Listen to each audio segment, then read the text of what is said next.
Chapter 1. Come on, Gray, the test will start soon. Martha's voice could be heard from downstairs. I'm coming, Mom, a boy's voice filled with excitement could be heard from upstairs. Before long, Martha heard the sound of running on the stairs. Take it easy, dear, you might hurt yourself, Martha said in a soft tone when she heard the rushed footsteps. A young boy about the age of 12 could be seen running down the steps with a flushed look. I'm ready, Mom. Let's get going before it starts. I want to get a good position on the list, Gray said with enthusiasm. Martha looked at him with a smile and helped arrange his hair before they left for the arena where the test will be held. Martha was a lady in her early 30s. She had fair skin and beautiful brown eyes, an oval-shaped face and shoulder-length blonde hair. In short, she was a breathtakingly beautiful woman. Today was the day when the Academy Union did a test for the youngsters in this city to know their aptitude and which elements they were inclined to. This is a world of elementalists. Everyone has an element they are in tune with, and the academies help the people check what elements they are inclined with. Elementalists cultivate by absorbing their said elemental particles from the world to increase their realms. With each increase in realm, there is also an increase in lifespan.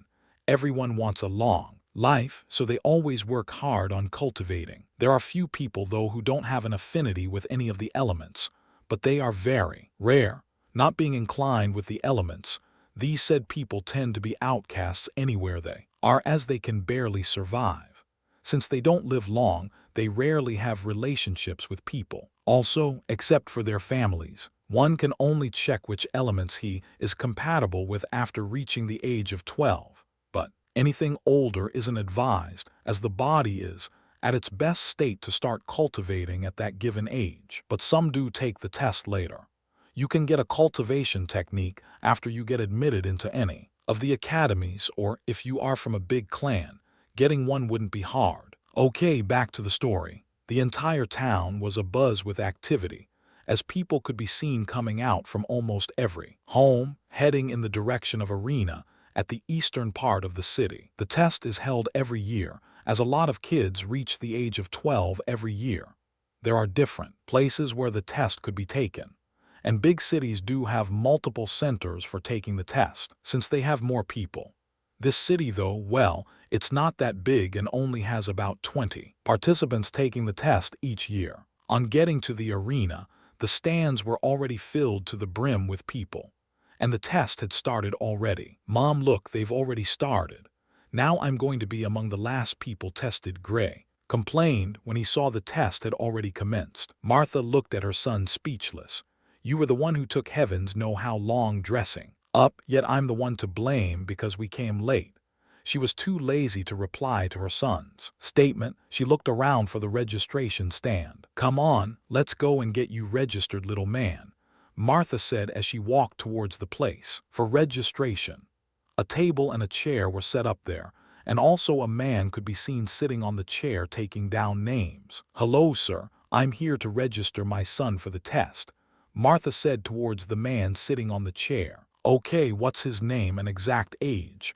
The man said politely. His name's Gray, and he is 12 years 2 months old, Martha replied. Okay, he will be the 16th person called up, the man said after taking down the details of Gray. Okay, sir, Martha turned and was about to leave with Gray. Currently, 3 people have already gone up to take the test. Just be prepared.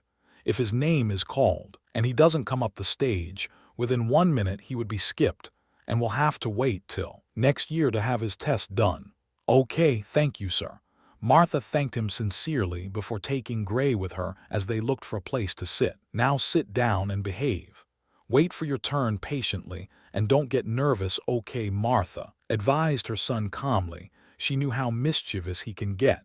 Although he causes a lot of trouble, she knew he was a sensible kid. While the mother and son duo were still talking, a loud voice could be heard from the platform. Jonah's elemental affinity fire. Grade purple, the elder who took the test declared the result of the test loudly. The entire arena immediately went into an uproar when this result was announced. Did he just say purple grade?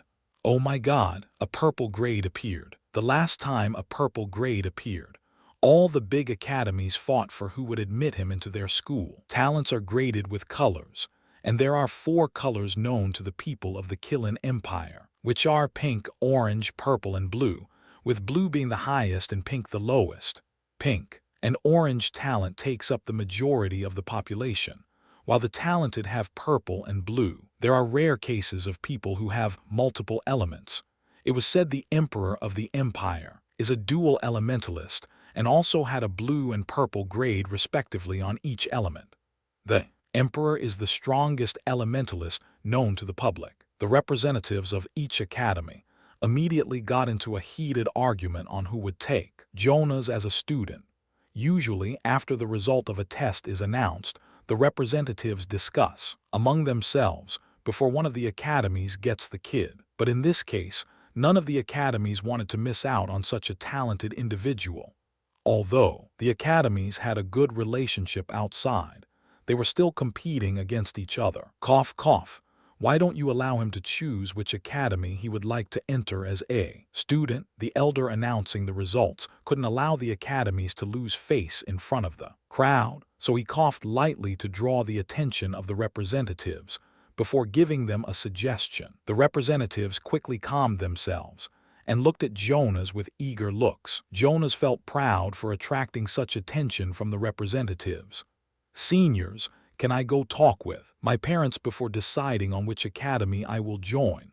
Jonas asked respectfully. Yes, of course. Besides, the test is still ongoing, the representative said with a smile. Usually, they wouldn't have been so courteous towards anybody from such a small city, but the case was different for Jonas. Jonas was someone who will grow to be a powerhouse later in the future with his talent, so having a good relationship with him isn't bad even if he will only be able to join one of the academies. Everyone looked at Jonas with envy. He was currently the center of attention in the entire arena. His current status has already risen to a new high, as even in the academy, he will be someone the academy will nurture greatly. Wow, a purple grade, Gray said with a tinge of envy while looking at Jonas, who was walking towards his parents with a smile on his face. Martha looked at Jonas also, surprised that someone with a purple grade appeared in this little city of theirs. Okay, now, let's continue with the test, the elder shouted as he tried to restore order to the arena. The people in the arena quickly toned down the noise. The elder continued calling the names of the children on the list given to him.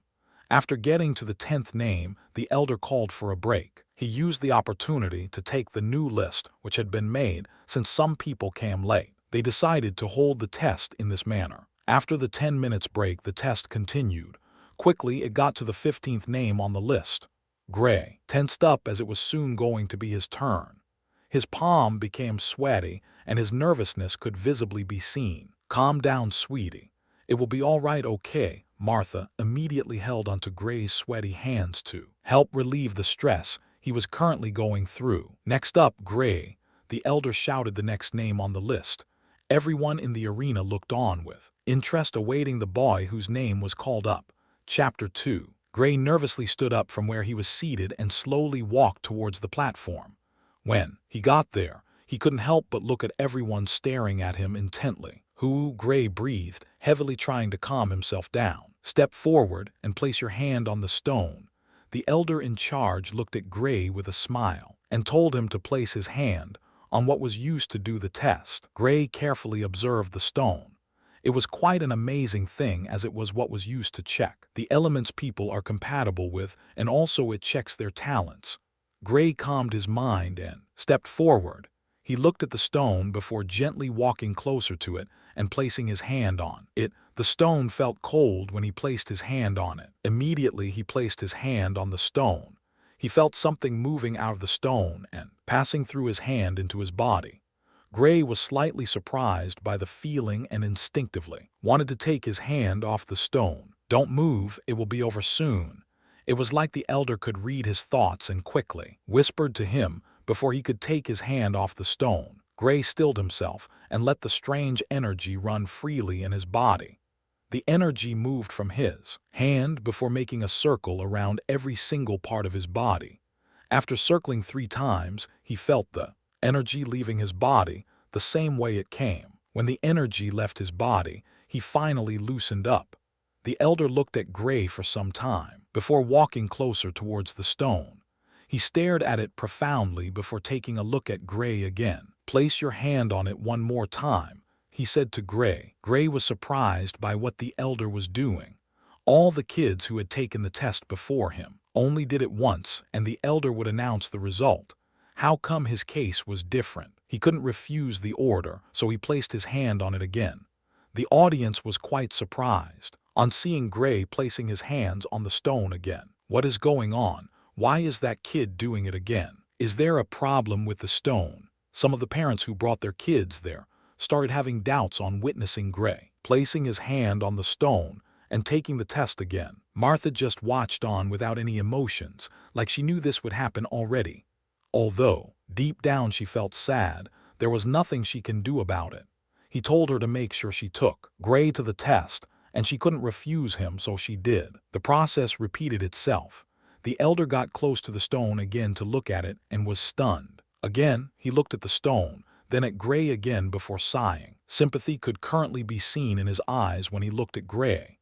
Gray was taken aback by the way the elder was looking at him. He suddenly had a bad premonition. "Senior, what is the result?" Gray asked with a slightly shaky voice. "Gray, Affinity, 0. The elder announced the result loudly, *boom*. It was like a bolt of lightning struck Gray. He stood there dumbfounded and just stared at the elder. "What? 0 affinity? How can he not have any affinity? How is this possible? I've only heard of people who don't have any affinities with any elements, but haven't seen anyone before. So there truly are people with no affinities. What a pitiful kid. How can he live without having any affinities? Scoff, he made us wait for nothing. I even thought he was something special as the senior told him to take the test again. Who knew he didn't even have an affinity?" Shocked voices could be heard from the audience, and there was also some with scorn. "Some people are just prone to kicking a man when he is down. Sigh, hopefully he doesn't break down," Martha said with a sad voice. Gray stood still amidst all the noise without any reactions. One word was reverberating in his head currently: how. The representatives looked at the boy on the platform and felt sad for him. But since he was someone without any elemental affinity, he was not of much use to them. They looked at the elder, in charge of the test, and signaled him to continue with the test. They were eager for the test to end, as they were waiting for the decision Jonas will make. "Get on with the test, elder. We don't have all day," the representative of the Starlight Academy urged the elder to go ahead with the test. Since Gray didn't have any affinity, he was no different from a cripple. "Young boy, don't feel down. You might be a late bloomer, as some people don't awaken their elements on time." The representative of the Lunar Academy tried to console Gray. Although it was rarely seen, there have been times it had happened. But usually it rarely happens. Gray looked at the representatives. He couldn't reply to any of them as he couldn't even process what was going on. He walked down from the platform like a lifeless zombie. He just walked straight and even forgot to head back to his seat. "This kid," Martha worriedly went after him. She knew Gray was very cheerful and this will definitely affect him, but she knew he will be able to walk out of the darkness with time. Next, the elder continued with the test, and everyone's enthusiasm was instantly reignited. Since the tragedy didn't happen to any of them, they couldn't really wallow in sorrow. Jonas looked at Gray's fading shadow without any emotion. He didn't feel anything towards him, as even if he had any talent, it didn't matter much to him who had purple talent. As a child, he has always set his sights very high, and now things have already started to click as he envisioned. The test went on normally and soon ended. After the test was completed, Jonas went over to the representatives to tell them his decision. He joined the Starlight Academy as it was publicly regarded as the leaders of the Academy Union. In public opinion, the Starlight Academy was known as the strongest, and Jonas wanted the best for himself. A lot of events took place in the test today. First, a purple talent appeared, and then a person with no elemental affinity also appeared. The news of what happened in the test quickly spread around the city. When the people staying in the city heard of Jonas, They were awed by the fact that he had a purple talent. But Jonas wasn't the only one who became famous after the test. Gray's name also became widespread since he was someone without any elemental affinity. It was later announced that Jonas joined the Starlight Academy and immediately left with the representative of the academy. Asterisk knock. Knock asterisk. Gray, can I come in? Martha knocked on the door that led to Gray's room. She waited for some time and didn't get any response. She opened the door and walked in. She saw Gray lying on his bed staring at the ceiling. Gray, Martha called out softly. Why did this happen to me? Gray asked with a croaked voice. Martha felt pained on seeing her son like this. This wasn't anything she would wish anyone to go through in a world where elementalists reign supreme. Having no affinity is the same as being a cripple. I don't know, dear, but you have to be strong. You remember what your dad said to you before leaving, right? Martha said while caressing Gray's cheek. Yes, he said I should never give up on myself. Even when the world does, he said I should always stand tall and stay strong, Gray replied, but without much firmness in his voice. I know my son is the greatest. Martha looked at Gray lovingly. Gray knew his mother was trying to cheer him up, but still, whenever he thought of how he was going to live without any elements, he felt sadder. Gray, remember this. What makes you different makes you special. You are unique from the rest of the world. I'm not saying this just to cheer you up. I'm saying this because I know the child I gave birth to was not meant to live an ordinary life. You will reign above all, only you shall be at the top, and no one shall be your equal. Martha looked at her son in his eyes and said with all seriousness, what makes you different? Makes you special? That statement kept repeating itself in Gray's head, and he started seeing the light in the darkness which he had fallen into.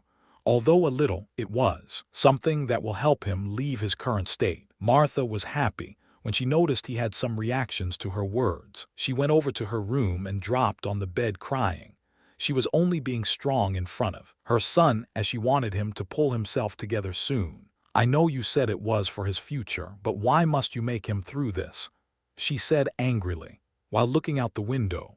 No mother wanted to see her child downcast. She felt bad on seeing his reaction when the result was announced. Somewhere far away. Sigh, he must have already reached 12 by now. Time sure does fly fast. I wonder how he would react after finding out. I hope Martha can talk him out of his bad mood. Not only that, but I also miss them, a voice said, filled with longing. Chapter 3. On a rocky patch in the forest northwest of Red City, a young boy could be seen, with his hands on his knees while in a standing position, panting heavily. Sweat dripped from his chin as he bent exhausted. When he raised his face, a stunningly handsome face could be seen. He had short black hair and an inverted triangular-shaped face. He had bow-shaped lips with beautiful black eyes. His skin was toned from being in the sun for too long each day. He measured 5'7" in height and has a slender body, adding his chiseled-like muscles further made physique just amazing. Any girl will fall heads over heels for him. Gray stood up and looked at his hands, which looked rough for someone his age. It has been 3 years since the day of the test. After wallowing in sadness for some time, he was able to pick himself up. One day during dinner, Martha suggested he should start training his body since there was no way he could hone it using the element which would in turn keep him healthy. At first he rejected the idea, but after multiple convincing from Martha, he finally decided to try it out. Gray took up the idea and started training ever since. It has been 3 years already. He had forgotten just how many times he had trained himself so hard he couldn't stand up. He has always been a determined person, so he decided if he couldn't cultivate, he will pour all his energy into honing his body. Besides, spending his time here helps him escape from the reality of what happened to him. Well, that should be it for today. I better get back before it gets dark. Gray immediately rushed home before his body would give up on him after the rigorous training. He always tries to surpass himself every day he heads out to train. Red City. Mom, I'm home, Gray shouted as he opened the door and walked into the house. Gray immediately smelled a great aroma coming from the kitchen as he walked in. Okay, dear, go freshen up. Dinner will be done shortly. Martha's voice came from the kitchen. "Okay, Mom," Gray replied as he went to take a warm bath. He always baths warm water after training as it helps wear down the fatigue. But nothing beats a good night's sleep. 10 minutes later, Gray came downstairs and saw a wonderful sight on the table. Martha prepared his favorite food. "How was your training today?" Martha asked while inviting Gray over to have his meal. "It was okay. I was able to go 30 minutes more than my usual time," Gray stated proudly. "Did anything strange happen today?" Martha asked Gray curiously. "No, Mom. You always ask me this question every time I tell you. I surpassed my previous records in training," Gray couldn't help but ask. Martha has asked him this question frequently lately, and it was sort of making him worried. "Will something happen to me if I hone my body too hard?" Gray was starting to get scared. Elementalists don't hone their body, the elements do it for them.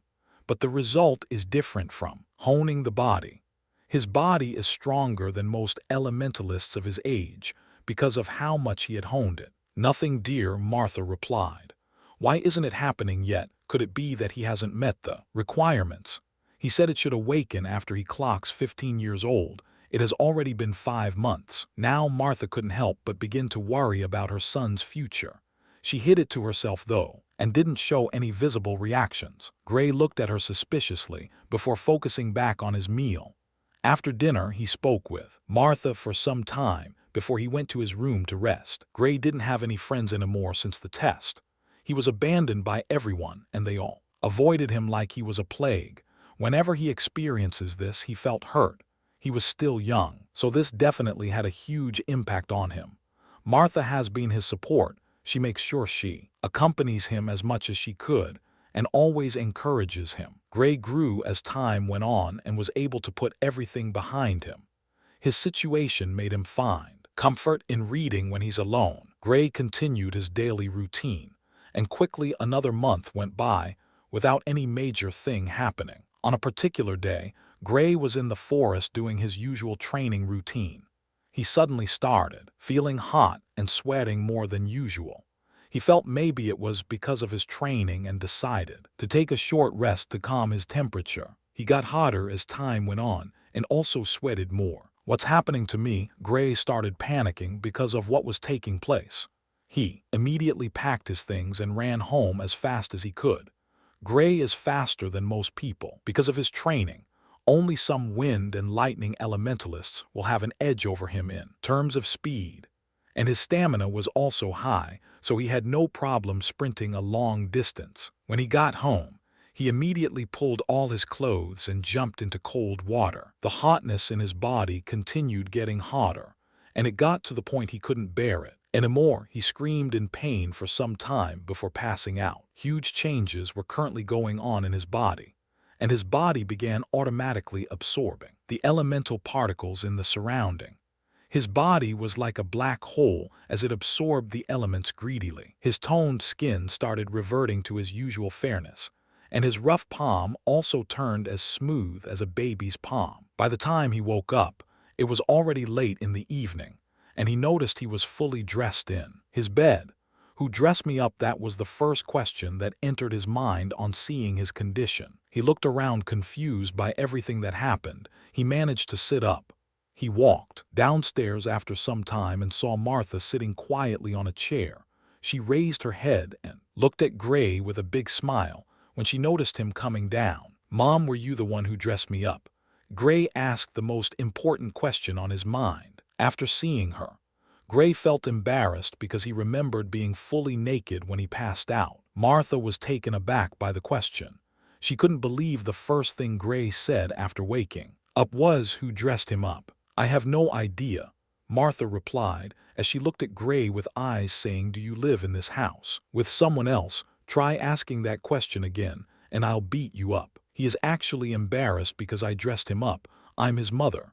This kid, Martha thought wryly. When Gray heard her reply, he wanted to talk more, but when he saw the look in Martha's eyes, he quickly swallowed his words. He knew just how scary she could be if she got angry. "Gray, what happened to you? Why were you unconscious when I came back?" Martha asked worriedly. "I don't know, Mom. I suddenly started feeling hot during training. I rushed home and took a cold bath, but the hot feeling didn't stop. Instead, it increased. I passed out shortly after. Gray recounted everything that happened before he passed out, omitting the part where he screamed. Like a baby, he still wanted to keep his pride in front of his mother. Martha immediately fell into deep thoughts when she heard this. She glanced at Gray before getting up and walking towards the kitchen to get dinner for him. As she walked past him, she froze in the spot and looked at him again from head to toe. Gray was surprised by his mother's abrupt behavior and started feeling scared, thinking his mother was angry. "Gray, did you notice the changes in your skin?" Martha asked. She clearly remembered how he looked in the morning. Gray didn't really take note of the change in his skin and looked at it. He was dumbstruck by what he saw. How is this possible? He looked at his skin, and his eyes drifted to his palm. Martha looked at him more shocked. How can his skin color change so suddenly? P.S. The book will have a medieval setting, as some might think it's modern. Chapter 4. Martha kept staring at Gray, happiness clearly seen on her face. "Mom, what's going on?" Gray inquired. "He was right. He's lucky he didn't lie to me." Martha was ecstatic. "Who was right, Mom? What's going on?" Gray was nervous because of his mother's current strange behavior. "Your father," Martha said happily. "Dad?" Gray raised his brow, clearly still confused about everything that was going on. "Yes, Gray, your father. He told me when you turned 12 years old, if you go for the test, there was a possibility you wouldn't awaken your element." Martha slowly explained to her son. "Wait, he knew I wouldn't have any affinity with any of the elements?" The confused Gray asked. "Well, it can't really be said knew, but yes, he did. According to the scroll, it would have to stay inside of you for 15 years. Martha continued. "Inside me? I don't get it. Did he put something inside me?" Gray still wasn't comprehending what was going on. "Yes, baby, as a newborn, you had a lot of health issues, and no matter what I tried, you didn't get any better. Your father came back from one of his adventures, and seeing how unhealthy you were, he also tried his everything he could, and even took you to the best healers he knew, but unfortunately, nothing worked." Martha slowly started explaining. "So how was I cured?" Gray asked curiously. "He never knew he had health problems as a newborn."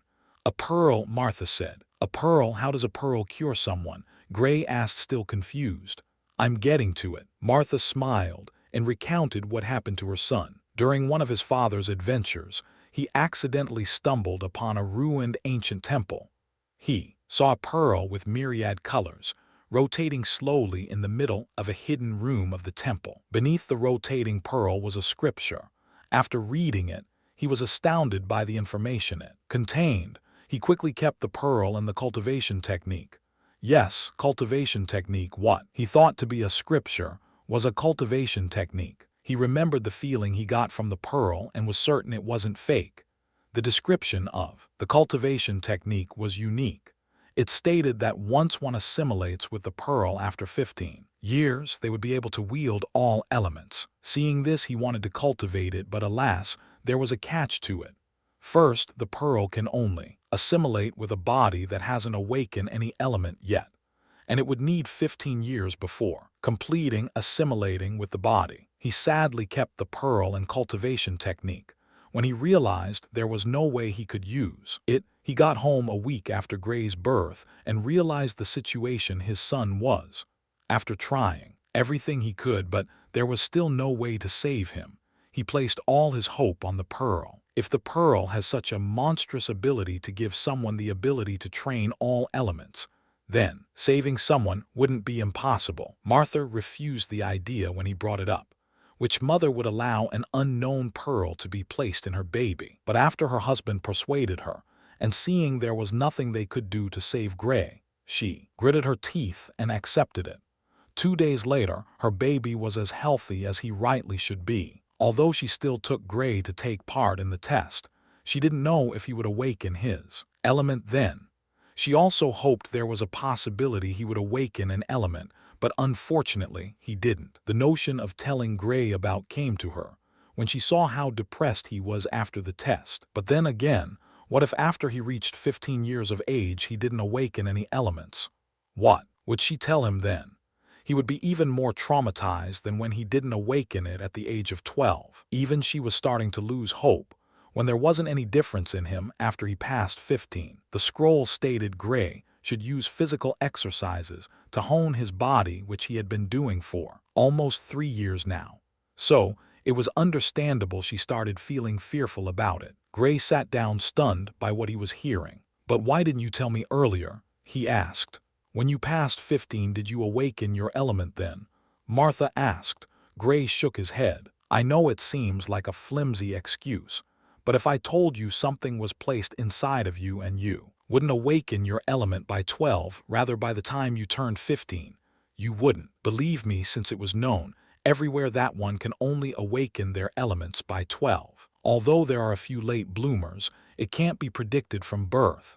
Maybe after the test, you'll start feeling what I said was true, but what about after you turned 15? Then what?" Even I was starting to lose hope, Martha said calmly. Hearing Martha's explanation, Gray knew she was right. There was no way he would have believed it if she told him he wouldn't awaken his element by 12. When he thought of all the possible heartaches his parents must have gone through due to his sickly nature as a newborn, he felt grateful to them. At least they didn't give up hope, even when it meant placing their last hope on a pearl with unknown origins. At least they just wanted to save their child. Although the thought of it being fake and probably killing him passed through his mind, he remembered what his mother said at that time. He was dying anyway. After some time, he immediately thought back to what he heard. "So now I can be an elementalist?" Gray asked again, just to be sure. "Yes, not just any ordinary elementalist, but one who controls all elements," Martha said while holding Gray's hand in joy. Control over all elements, it kept ringing in his ear. "How can someone have control over all the elements?" Gray asked with shock. "I don't know, baby. But what I do know is that your dad will never lie to me, and will not do anything to harm you too," Martha said. "Wait here, I'm coming." Martha ran into her room and brought an ancient scroll out. She looked at Gray before handing it over to Gray calmly. "Study it closely," she said while handing the scroll over to Gray. Gray took the scroll from her, still not knowing what to do. He studied the scroll closely before opening it. Then he looked at it with great curiosity. The scroll showed him the exact way of cultivating the technique. Without the pearl, anyone can have the technique, but will never be able to cultivate the technique. Gray finally calmed his thoughts. No wonder Mom was so confident. It truly is worth it, Gray thought happily. Gray felt like he had regained something. It was a desire, the desire to grow strong. Ever since he was little, he had always wanted to be the strongest. But that desire died at the time of the test. But now, the fire is suddenly reignited, and the fire was burning stronger than ever. "I can finally cultivate. I will definitely work hard." Gray clenched his fists tightly. Gray rushed to his room as he couldn't wait anymore to start cultivating. He had waited for so long, and now, finally, he can start cultivating. Martha looked at Gray hurrying inside and did nothing to stop him. She knew just how badly he wanted to be an elementalist. She felt happy for him. Now he can start his rise to the top. She knew it won't be easy, as he will face a lot of obstacles, but she believed he will definitely be able to overcome them. He already overcame one of such obstacles in his journey, and it was also one of the hardest. Gray went inside and immediately tried entering a meditative state, so he can clearly follow the pattern of the technique. He sat in a lotus position and stayed motionless to try to calm his mind. After 10 minutes, he finally got into a meditative state. He followed the instructions said in the scroll. He tried searching for the energy in his body.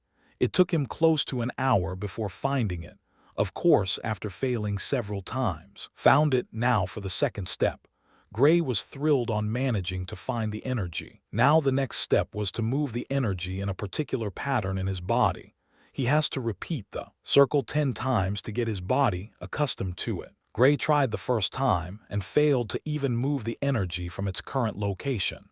He didn't give up, though. He didn't give up when he found out he didn't have any elemental affinity.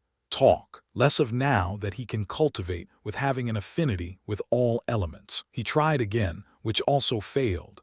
He kept on attempting it for the rest of the night with no progress. By the time he got totally exhausted, it was almost dawn. He collapsed on the floor and fell asleep there and then.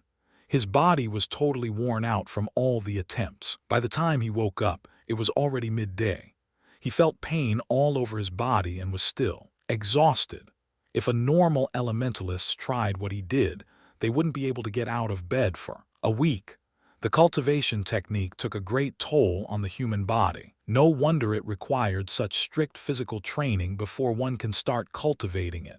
If it were my previous physique before I started training, I would not have been able to get out of bed for a month, Gray exclaimed, when he felt the aches all over his body. The process continued for another 2 days before Gray started making small progress.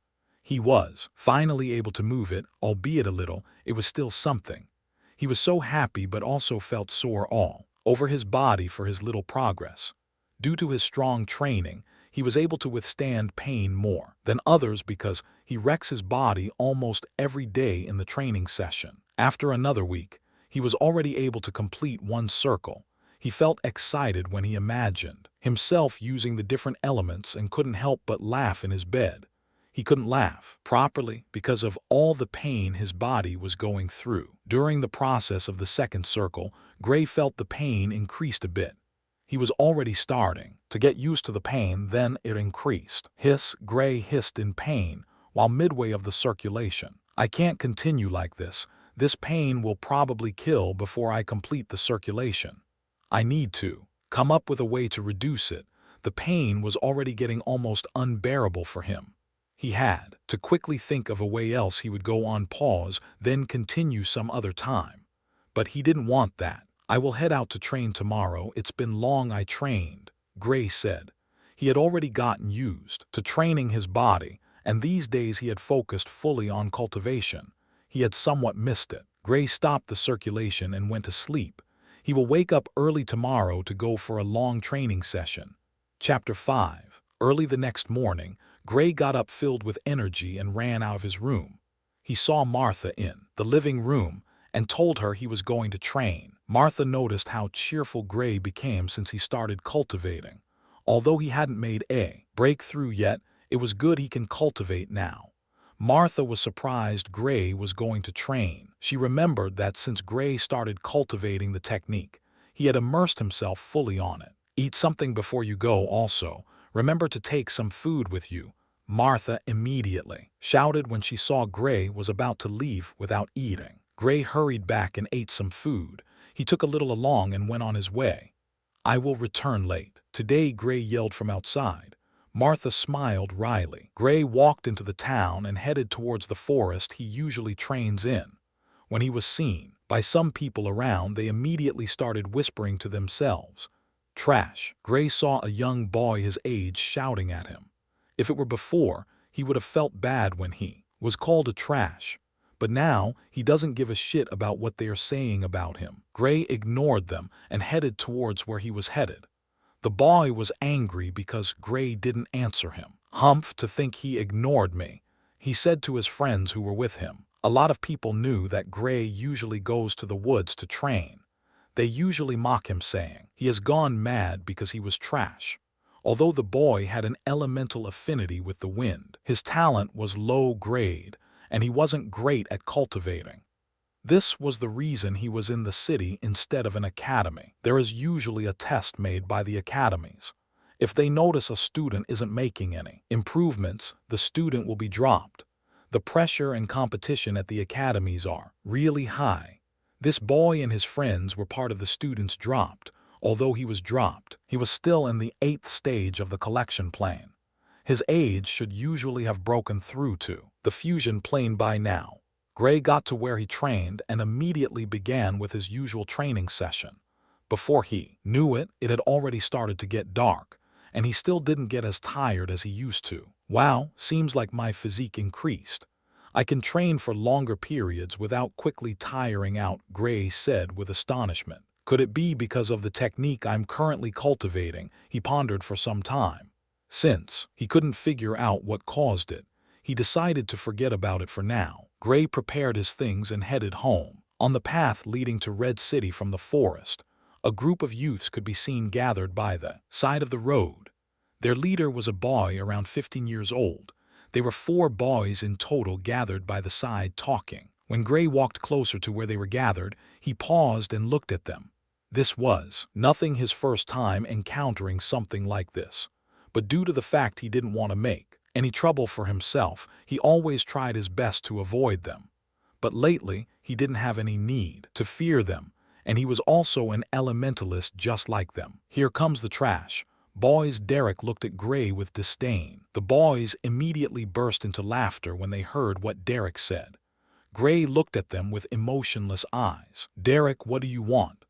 Gray asked while thinking of a plan to get out of his current situation. He knew clearly that Derek wanted to cause problems with him, but he pretended like he didn't know what was going on. I never knew you were this stupid, Gray. You obviously offended me this morning. I called you and you snubbed me, Derek replied with a mischievous smile. Derek's group snickered when they heard this. Gray's face changed when he heard this. Isn't this too much? I don't remember when you called my name. I know I heard your voice, but you were clearly talking to someone else, Gray said with a calm tone. Bastard, I called you, but you didn't answer. You made me lose face, Derek said to Gray. Did you call my name? Gray asked to clarify things. Yes, I did, Derek affirmed. Trash, Gray said. Yes, Derek responded to what Gray said. After responding, he paused for a moment and realized Gray was calling him trash, and he even answered. You see, you said your name is Trash. I clearly heard when someone asked you your name and you replied trash. So I thought you were speaking to someone else, Gray said with a playful tone. Derek was about to explode with anger.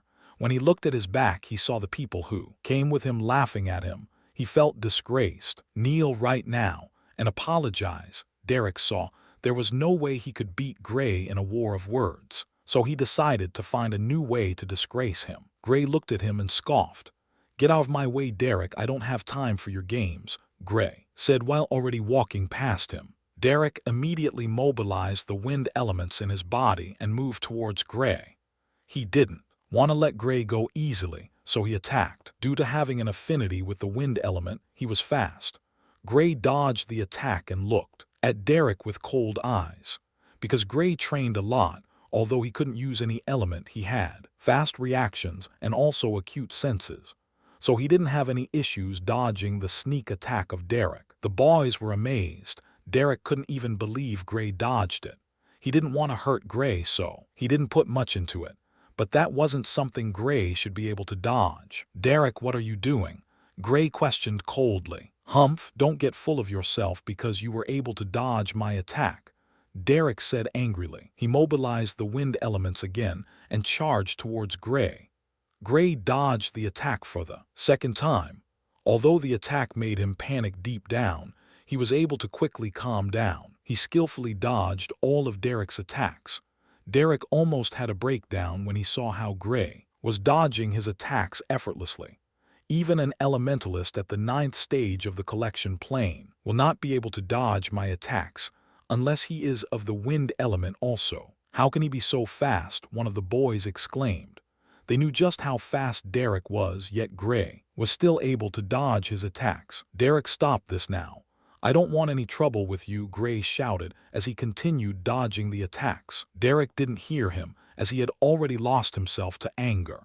Derek roared in anger on seeing none of his attacks has touched Gray yet. When Gray saw how things were going, he knew he shouldn't stay on the defensive anymore. He had read a lot of books concerning strategies and fighting.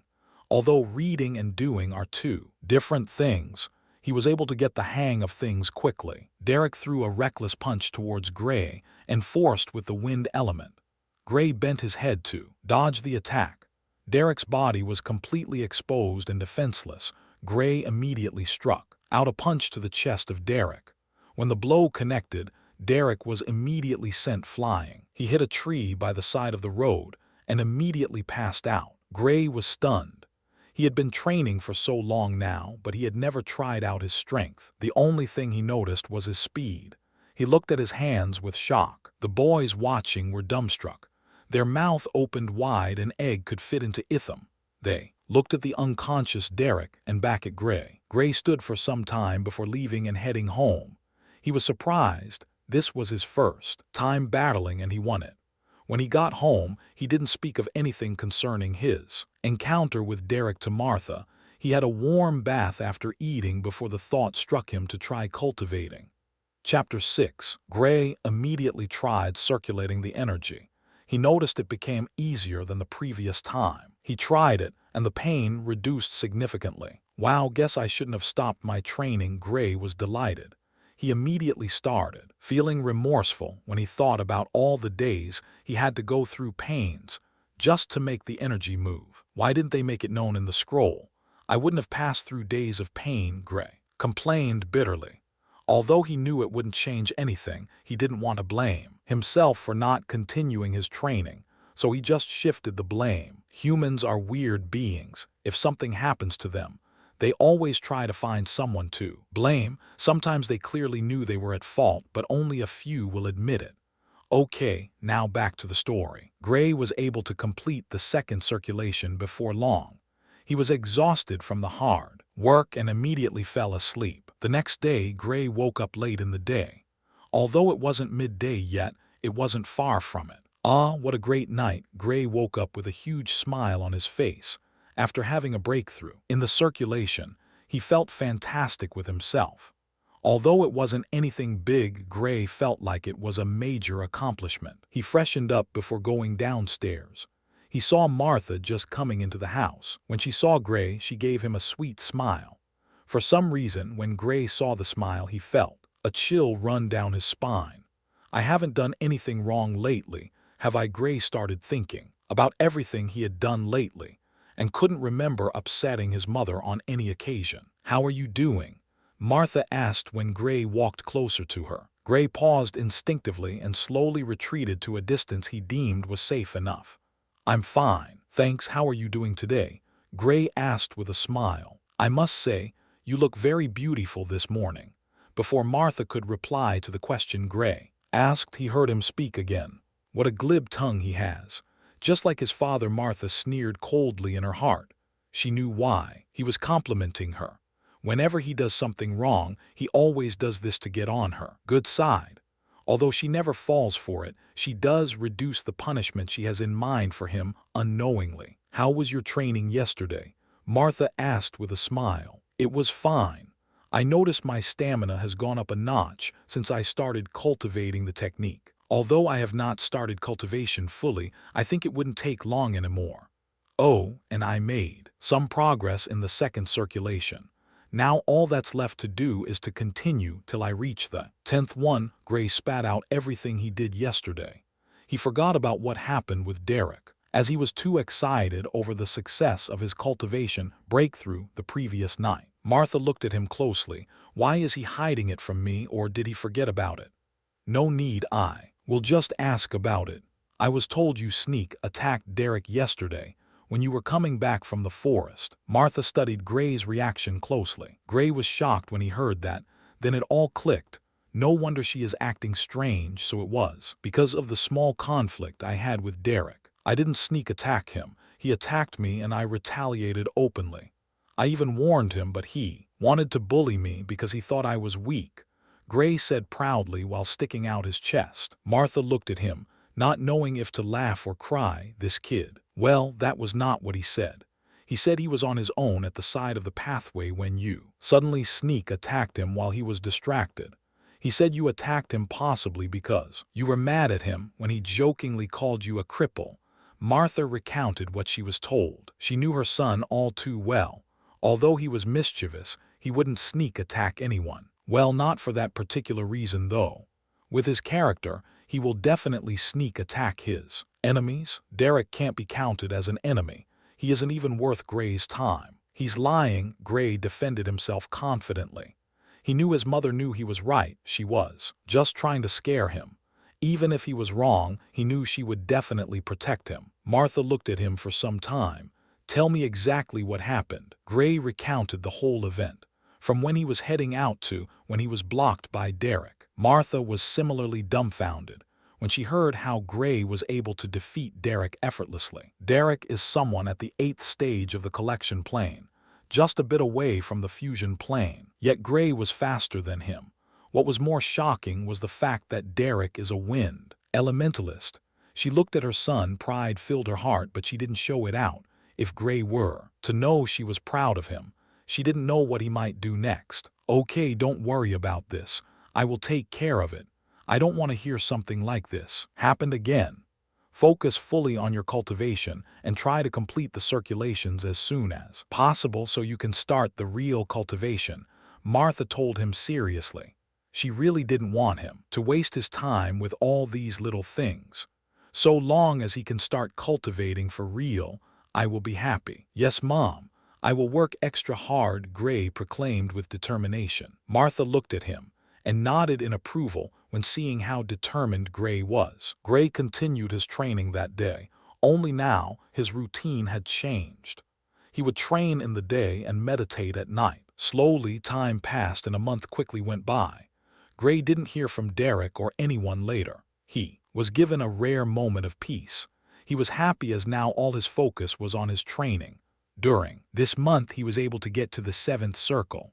The more the circles, the harder it was for him. He was determined, so he didn't stop or give up halfway because he felt it was too hard. He kept on pushing himself to the brink and surpassing himself. Whenever he wants to train, he will set himself as the target to beat. If could do more than what he usually does, then he had successfully surpassed his previous self. Another month went by without any major event taking place.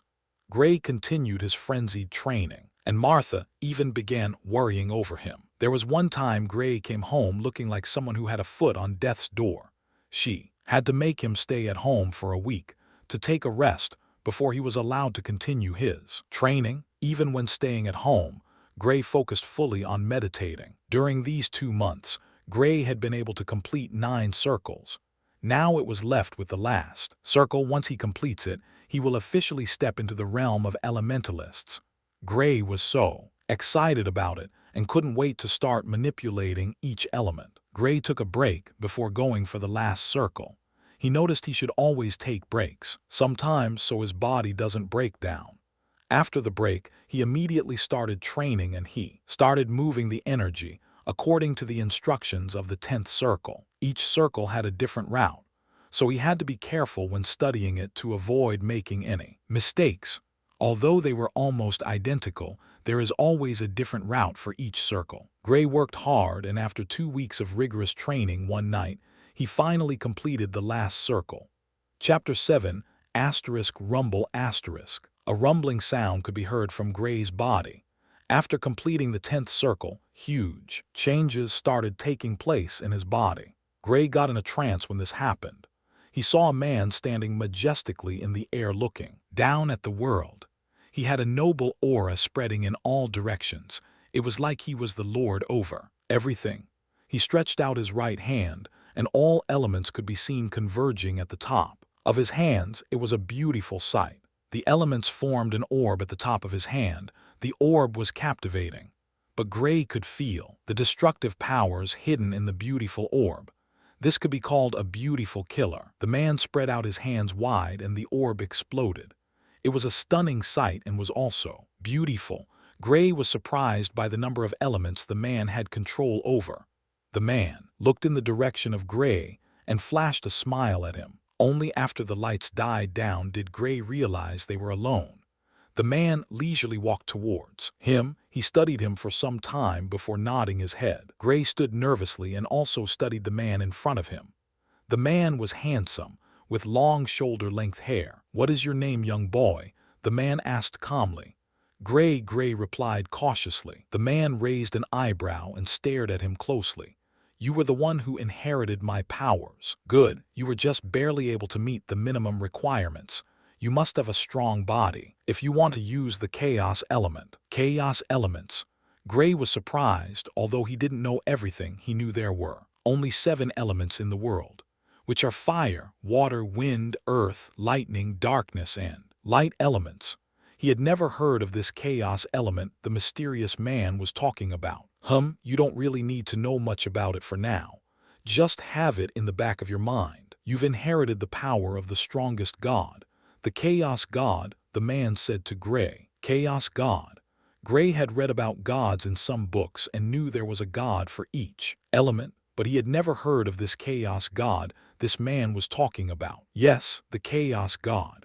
He was the strongest among all the gods and was the one who led the gods, the man said. I've never heard of this chaos god you speak of, Senior, Gray said to him. The man looked at him with a bewildered look. Is there no record of the chaos god?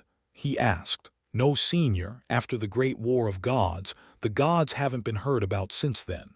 And that war took place over 100,000 years ago, Gray explained. The man was alarmed. Seems like another war took place after that one. No wonder they don't know of the chaos god, he muttered under his breath. Forget about it for now. You will get to know more as time goes on. Now, since you have inherited this power, you should already know some things about it.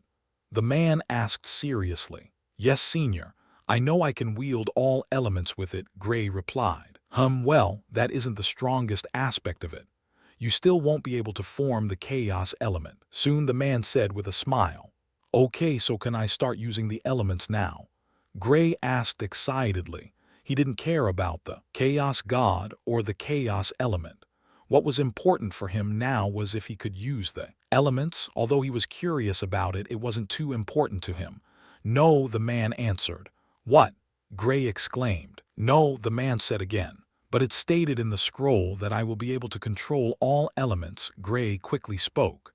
He had already envisioned how he would control all the elements. Now, this man was telling him he can't use the elements now. I know, but it isn't that easy.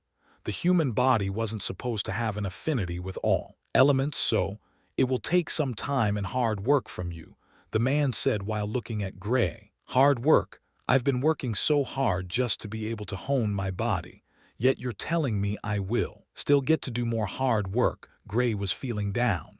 He had already worked so hard from his view, yet he will still work more just to get what was promised to him. He thought he already had everything in his hands, who knew he was holding onto clouds. You don't expect it to be that easy, right?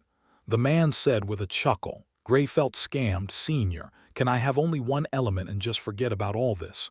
Gray asked.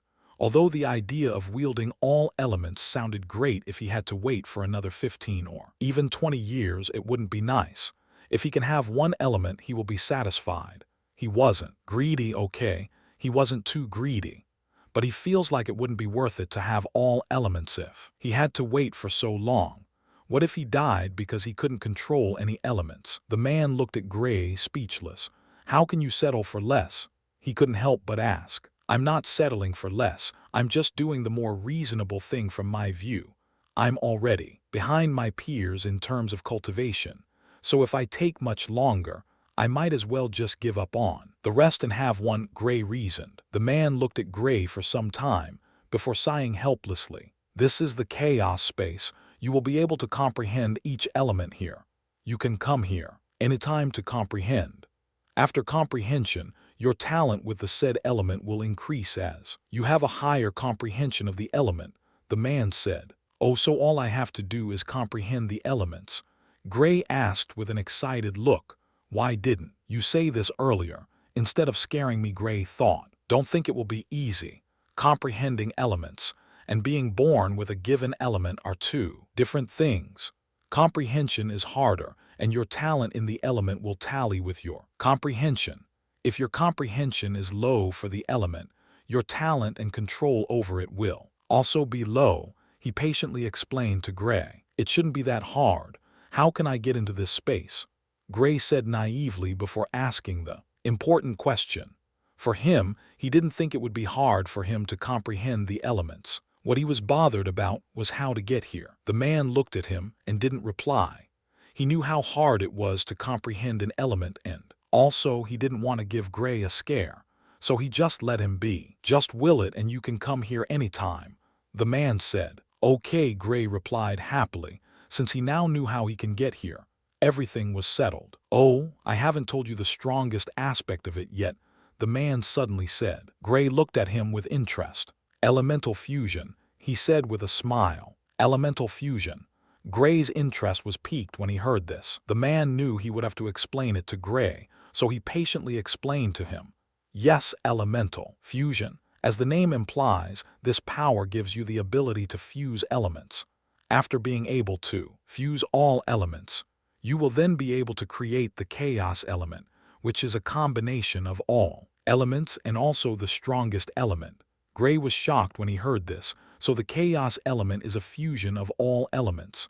Was that what I saw you did earlier? Gray asked. He remembered seeing the man forming an orb at the top of his outstretched hand. It was as beautiful as it was dangerous. Yes, what you saw me create was the chaos element. The man didn't hide anything from him and told him more about it. How can there be such an overpowered element? Also, elements can be fused together. Gray was astounded by what he was hearing and also excited. Doesn't that mean he will have such an amazing ability? Not only will he be able to use all elements, but he will also be able to fuse them. And once again, Gray started envisioning himself when he was using the chaos element and couldn't help but cackle maniacally. The man looked at him and couldn't help but sigh. What sort of fellow inherited this power? He started pitying the world because an overpowered moron will soon be let loose. He held a moment of silence for everyone. He knew Gray was a determined person as he was able to train himself to reach the requirements stated. If he knew Gray didn't do it on purpose, he would be dismayed. Chapter 8. Gray kept smiling in a silly manner. The man just looked at him, lost of words. He just ascertained Gray was a total nutcase. Stop smiling and listen up. I will be gone soon. There are things you should be aware of. The man tried to turn the atmosphere serious once again. If he were still alive, he was sure he would probably beat Gray up. No, wait, he will definitely beat Gray up. Okay, senior, I'm all ears. Gray tried to calm down when he noticed how serious the man was. He will be gone soon. Where is he going? Gray thought in his heart. Comprehending each element isn't as simple as you think it is. For you to have perfect control over it, you have to know everything about it. You have to be one with the element. Being one with the element is the highest level of comprehension. Although you're still far away from this level, the man looked at Gray before continuing. You should also know that the higher you comprehend the elements, the faster your cultivation speed. Gray listened closely and felt stupefied by what he was hearing. Senior, doesn't that mean, unlike the rest people who have a fixed talent for their said element, mine isn't fixed? Yes, that's basically the point. Of course, it can only increase if you can have a high comprehension of the said element. He explained patiently as a teacher would to his student. Gray had a solemn look and started having a feeling it won't really be that easy to have a high comprehension of the elements. When the man saw Gray's look, he started having a different opinion of him. Seems like he has finally realized how hard things are going to be. He nodded in approval in his heart. You can actually start cultivating now. You were originally born with an affinity with an element, the man said. Gray was overjoyed when he heard this, so he had an element also. This made him calm his mind. At least now he wouldn't start from scratch when he wanted to start comprehending each element. The more elements you comprehend, the faster your cultivation speed grows. Meaning if you can comprehend 2 elements, your cultivation speed will double. And your talent also matters, he said with a slightly calmer tone. When Gray heard this, he was beside himself with joy.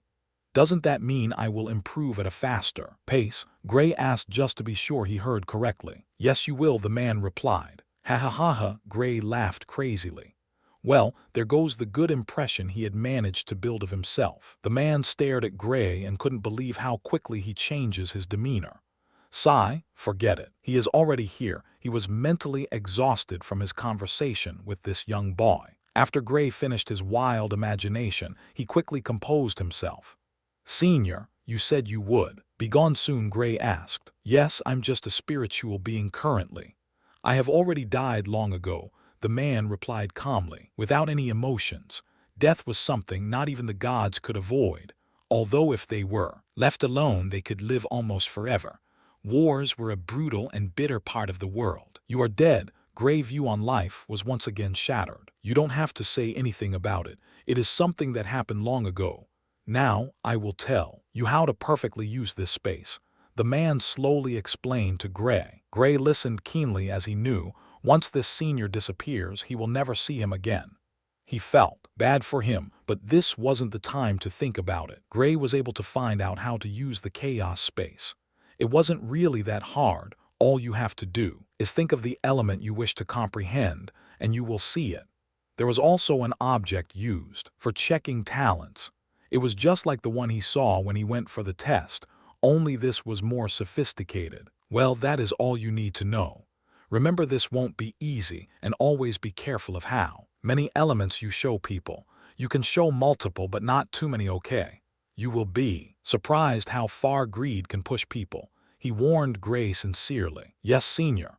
Thank you for everything, Senior. Gray bowed towards the man deeply. The man looked at Gray with eyes of encouragement. Train well. Oh, and don't forget to train your body as well. Don't allow the elements to hone it for you. That is the wrong path, he said while fading slowly. Yes, Senior, I'm already used to it. So now, I can't really go a day with doing a little training, Gray said. Senior, how can I leave? Gray hurriedly asked, wouldn't it be embarrassing if he couldn't leave this space? Just will it and you can leave, he said while shaking his head with a smile. What an interesting young boy. Okay, Senior, do take care. Oh, sorry, my bad. Gray wanted to wish him well before he remembered. He was already dead. Gray had an embarrassed smile while waving goodbye to him. The man laughed when he saw this, before fading away completely. Gray looked at the place the man faded with a look of melancholy. He stayed in the space for some time before leaving and returning to the real world. When he returned, he looked around calmly. He knew his life will change completely from this day. Wait, let me take a look at which element I'm attuned with naturally. He suddenly remembered and went back into the space. Gray stood before the stone nervously. He had waited for 3 years. He had suffered countless insults, all for this day. With a heart of expectation, he placed his hand on the stone, just like what he experienced the last time. He felt an unknown energy entering into his body from the stone. After it circulated around his body, it went back to the stone. Gray waited patiently for it to read the results. After a minute, the stone lit up. Gray was slack-jawed when he saw the result. His heart couldn't stop racing. Fuck, what sort of shit luck is this? How can I have a pink talent? Gray immediately cursed out. It was depressing. After waiting for so long, this was what he saw. A pink talent, although he had a great element, it was annoying. He had a lightning element but with a pink talent. If it had been orange, he would have at least managed it. Besides, his element was rare but pink. If people knew about this, he would be a laughing stock. He was already being laughed at for not having an affinity, now that he awakened it. After so long, it was a pink talent. Gray was frustrated. After so long, this was what he was paid with. If not for the fact that he remembered he could improve his talent, he would have already started cursing the chaos god and everyone. How will I reign supreme with this shit luck? That man better not be lying, else he would get it from me. I don't care if he is dead already. I will kill him again, Gray said with a grim look. He immediately left the chaos space and went to sleep. Chapter 9. The next morning, Gray got up early. Although he still felt dejected because of his talent, he couldn't hide his joy of being able to finally cultivate. Now all he needs is a cultivation technique for his element. He still wanted to join an academy, though, but with his current talent, that's not happening. I will improve my talent, that way they will accept me, even though I awakened late. Gray already had a plan in his heart. He would first comprehend the lightning element to improve his talent, then after that, he will join the academy to have a better cultivation technique. The cultivation technique, which followed the pearl, was only for the circulation. Now, he needs a technique for each element separately. The higher the grade of the technique, the faster he can cultivate. Gray washed up and went downstairs. He saw his meal was on the table and quickly wolfed it down. Before heading out, Gray initially wanted to try comprehending the lightning element, but he decided against it. I will continue my training for now. Gray left the house for his usual training session and came back earlier than usual. Gray, why did you come back this early? Martha inquired when she saw him coming home early. I couldn't concentrate, so I just came back home, Gray replied. Martha looked at her son for some time. Did something happen? Gray knew he couldn't hide anything from her, so he just told her what happened. On his way to training, he was blocked by Derek and his squad. Although they didn't fight, he was mocked by them. What annoyed him the most was when he remembered the fact that he had pink talent, so there was no use talking about it. Gray wasn't someone who acts out of anger, so he was able to restrain himself from fighting.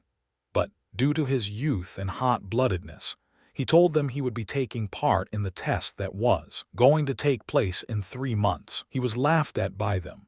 Derek laughed so much and said he would tell the entire city about it. Martha looked at Gray and shook her head. Will you be able to complete the 10th circulation before then? She knew how hard it was to complete each circle, and Gray also told her the process gets harder with each circle. Martha wasn't aware Gray had already completed it the previous day. Gray hadn't been able to tell her. He planned on telling her tonight during dinner. Mom, I completed it yesterday, Gray said. That's good, and Martha asked, as she knew this wasn't something ordinary. Gray recounted everything that happened, including telling her about the man and also the chaos element. Martha was left stunned by this information. She was surprised by the fact that Gray could increase his talent. But what truly surprised her was that Gray's original elemental affinity was the rare lightning element. Although it was only a pink-gray talent, it wasn't really bad since the element was unique. She felt genuinely happy for her son, and teardrops unknowingly left her eyes. She knew just how much Gray had suffered for this. If she was given an option, she would never have allowed her husband to do this. Now her little boy will be able to show them all who was the most talented.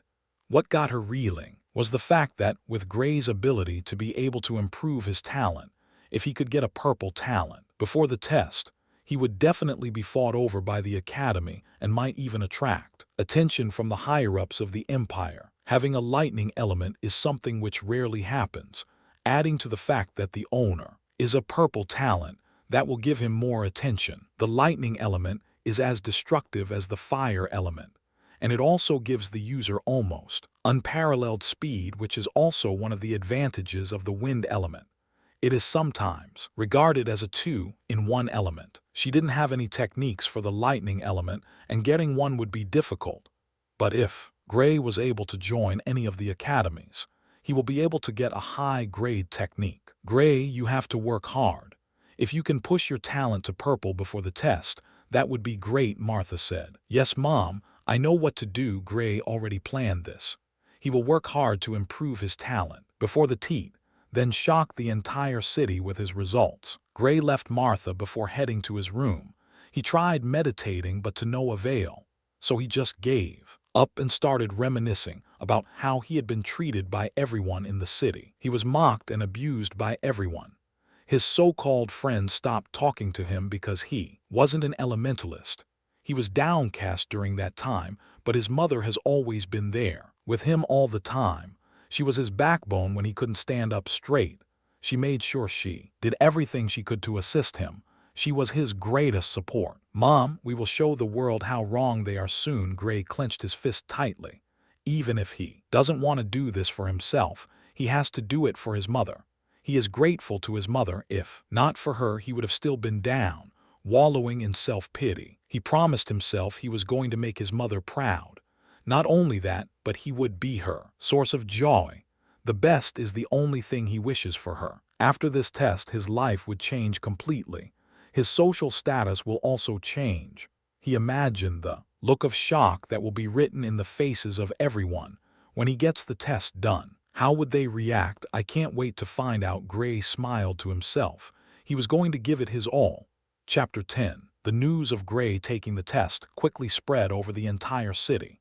Gray was pretty famous in the city due to not being an elementalist. They really didn't expect Gray would still be hopeful in awakening his element. It's already been so long, yet he still thinks he can awaken it. Some were pessimistic about it and felt Gray just wanted to make a fool of himself. Others felt there might be a good chance he might awaken. They all couldn't wait for the next test to happen. What would happen that day was unknown.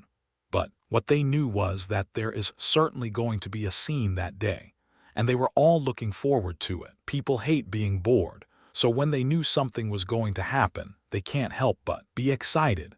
They don't care if it's the misfortune of others, so long as it doesn't affect them, they're good with it. Nothing major has happened in the city since the time Jonas rose to fame and Gray fell during the test 3 years ago. Although Gray retaking the test wasn't anything major, at least it will give them something to talk about for some time. Regardless of the outcome, Gray started his hard training once again. Only this time, all his focus was placed on trying to comprehend the lightning element. Before he started, he knew it would be hard. Well, currently he is cursing the man for not telling him how hard it was. Actually, the man clearly told him. But he wasn't really paying attention at that time, so when he heard it, he didn't think it will be hard. He was in an overexcited state. The man didn't expect him to clearly remember everything he was told right. Fuck, this is impossible. I've been studying this for so long now but still have no results. Gray was feeling dejected. Who knew comprehending would be so hard? What was worse was the fact that this was the element he was aligned with. How hard would the other elements be then? Well, he really didn't want to find out any time soon. For the past 3 days, Gray had been coming to the chaos space to try to comprehend the lightning element, but no advances had been made. He had stared at it so much that even when he closes his eyes, all he sees is lightning. Gray left the chaos space and tried to relax his mind. He slowly started thinking about lightning and how it is. After 1 hour, he got nothing. Will I have to disgrace myself in front of everyone? Again, even though he had awakened an element, he was already getting past the perfect time of cultivating. The only thing that might probably be able to help him will be his rare element. But he doesn't want that. He wants to enter the academy with a good position, good talent, and also with pride. How would the students feel if someone who can be referred to as a late bloomer still has such low talent? He would be a laughingstock again. Gray calmed himself. He still had time. There is no need to think about all this now. He didn't want anything to discourage him, so this was the best option. Eliminating negative thoughts can be hard, but not impossible. Unless you're depressed as fuck though, then it is basically almost impossible. Martha had been less worried about Gray since she knew he had awakened an element. Although poor talent, it doesn't really matter with that ability of his. She knew as long as Gray set his mind to it, he will surely succeed. She knew how stubborn he can get when he wants something, and also, she knew just how badly Gray wanted this. The few people close to her had brought up the topic of Gray wanting to take the test again, and some even advised her against it. They felt if the result was the same, Gray might really break down. It has been tough for him all these years. If the result once again showed the same result of him having no affinity, the consequences would be worse than the first time. She told them all it wasn't her decision, and Gray wasn't a child anymore. He can make some decisions for himself now, since he said he wanted to retake the test. He definitely has his reasons, and he had assured me that regardless of the result, it wouldn't affect him much. They looked at her and felt she was just as rash as her child. Some even left angrily thinking she didn't want to hear what they wanted to say. Martha didn't try to stop them. She knew they had her best interest at heart, but they will definitely understand when the time came. She saw how hard Gray was trying to comprehend the element, so he could increase his talent. Regardless of everything, she was really happy seeing how hardworking Gray was. At dinner, Gray told her how difficult it was for him to comprehend the element. You don't expect to be successful right off the bat, do you? Everything takes time and perseverance. No one wakes up an overnight success. You might be talented but lazy. Someone who has an average talent will surely surpass you if he is hardworking. Strive to be the best you can. Never compare yourself with others. Behind every successful individual, there are countless days of pure hard work. Remember this, people don't care about the battle, only the result. Martha advised him gently. She knew what Gray needs now is time. With time, he can achieve it all. So she wants to ensure he doesn't rush when doing things lest he makes a mistake. Gray looked at his mother for a long time, and her words resounded in his head continuously. Sometimes he feels his mother is too wise for someone her age. He never says this out though he knew just how fierce she was. There was this one time she froze his father because they were having an argument. Martha is a water elementalist, so she also has the ability to freeze things. She had never told him her grade or what grade her talent is, but he knew it was definitely not. Lower than purple, it might even be higher. But he is definitely scared of her. Well, scared really isn't the right word. He prefers using the term respect. Gray never tries to upset her because she just freezes his legs to the ground and according to her trains him to her heart's content. That way, there is no way for him to run. After reaching a certain stage in cultivation, an elementalist will have better manipulation over his element and will be equipped with long-range usage. Simply put, they can manifest their elements to attack, defend, and when in a place where their said elements are abundant, they have an edge over the rest. Chapter 11. It's been a week since Gray started trying to comprehend the lightning element, and so far, well, he hasn't made any progress yet, but he didn't feel down though. Every day he tries harder than the previous day. He really wants to comprehend it badly.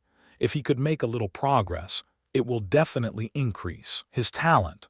Although he didn't know what grade it will get to, but he knew it wouldn't stay at the pink grade. Also, having a little bit of understanding will pave the way for him for his future comprehension. It's like building a house. Once you get the foundation done, it becomes easier.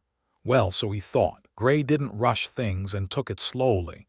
He knew since it was with him, he will definitely succeed someday. Since he hadn't made any progress, he decided to head out and train since it has been quite some time he did. The next day, Gray prepared and went over to the forest to train as usual. Midday while he was still training, it suddenly started raining. Gray immediately went over to a cave close to where he usually trains. He found this one day when it was about to rain, he couldn't head home, so he found somewhere to wait it out. It quickly started raining heavily. Asterisk rumble asterisk. The sound of thunder immediately reverberated in the sky. Asterisk boom asterisk. Gray suddenly couldn't hear anything. His ear was ringing continuously. He immediately ran out of the cave and stood outside in the rain. When he looked at his left, he saw some part of the ground was scorched black. It was hit by lightning. That was what entered his mind when he saw it. Asterisk rumble asterisk. Gray once again heard the sound of thunder and looked up. He saw lightning flashing in the sky, like it was doing a dance. Asterisk crash asterisk. The lightning struck a place far from Gray, but he saw everything clearly. Gray stood completely still, not moving even after 10 minutes. He was in a trance when he saw the display of the lightning and how it struck. He suddenly had an epiphany. The scene kept on playing in his head, from the fast movement to its destructive power. Everything kept repeating itself. After some time it stopped. What a pity. If I can have this feeling once more, I will definitely be able to improve my talent too. Purple grade, Gray said sadly. This wasn't a total waste though. He learned some things from witnessing it himself. Although the chaos space is amazing, it wasn't the real deal. So there is a major difference with how you feel both. But with this as reference, he can finally start making progress in his understanding of the lightning element. After it stopped raining, Gray decided to stop training. Besides, he had trained for some time already. He was also eager to see if this little progress of his will make any changes to his talent. On his way back to the city, he noticed the gate was crowded. He curiously walked over to see what was going on. When he got there, he couldn't see anything as the crowd was just too much. "Good day, mister. Please can you tell me what is going on?" Gray asked the man on the scene. The man looked at Gray before shifting his gaze away, not even bothering to answer him.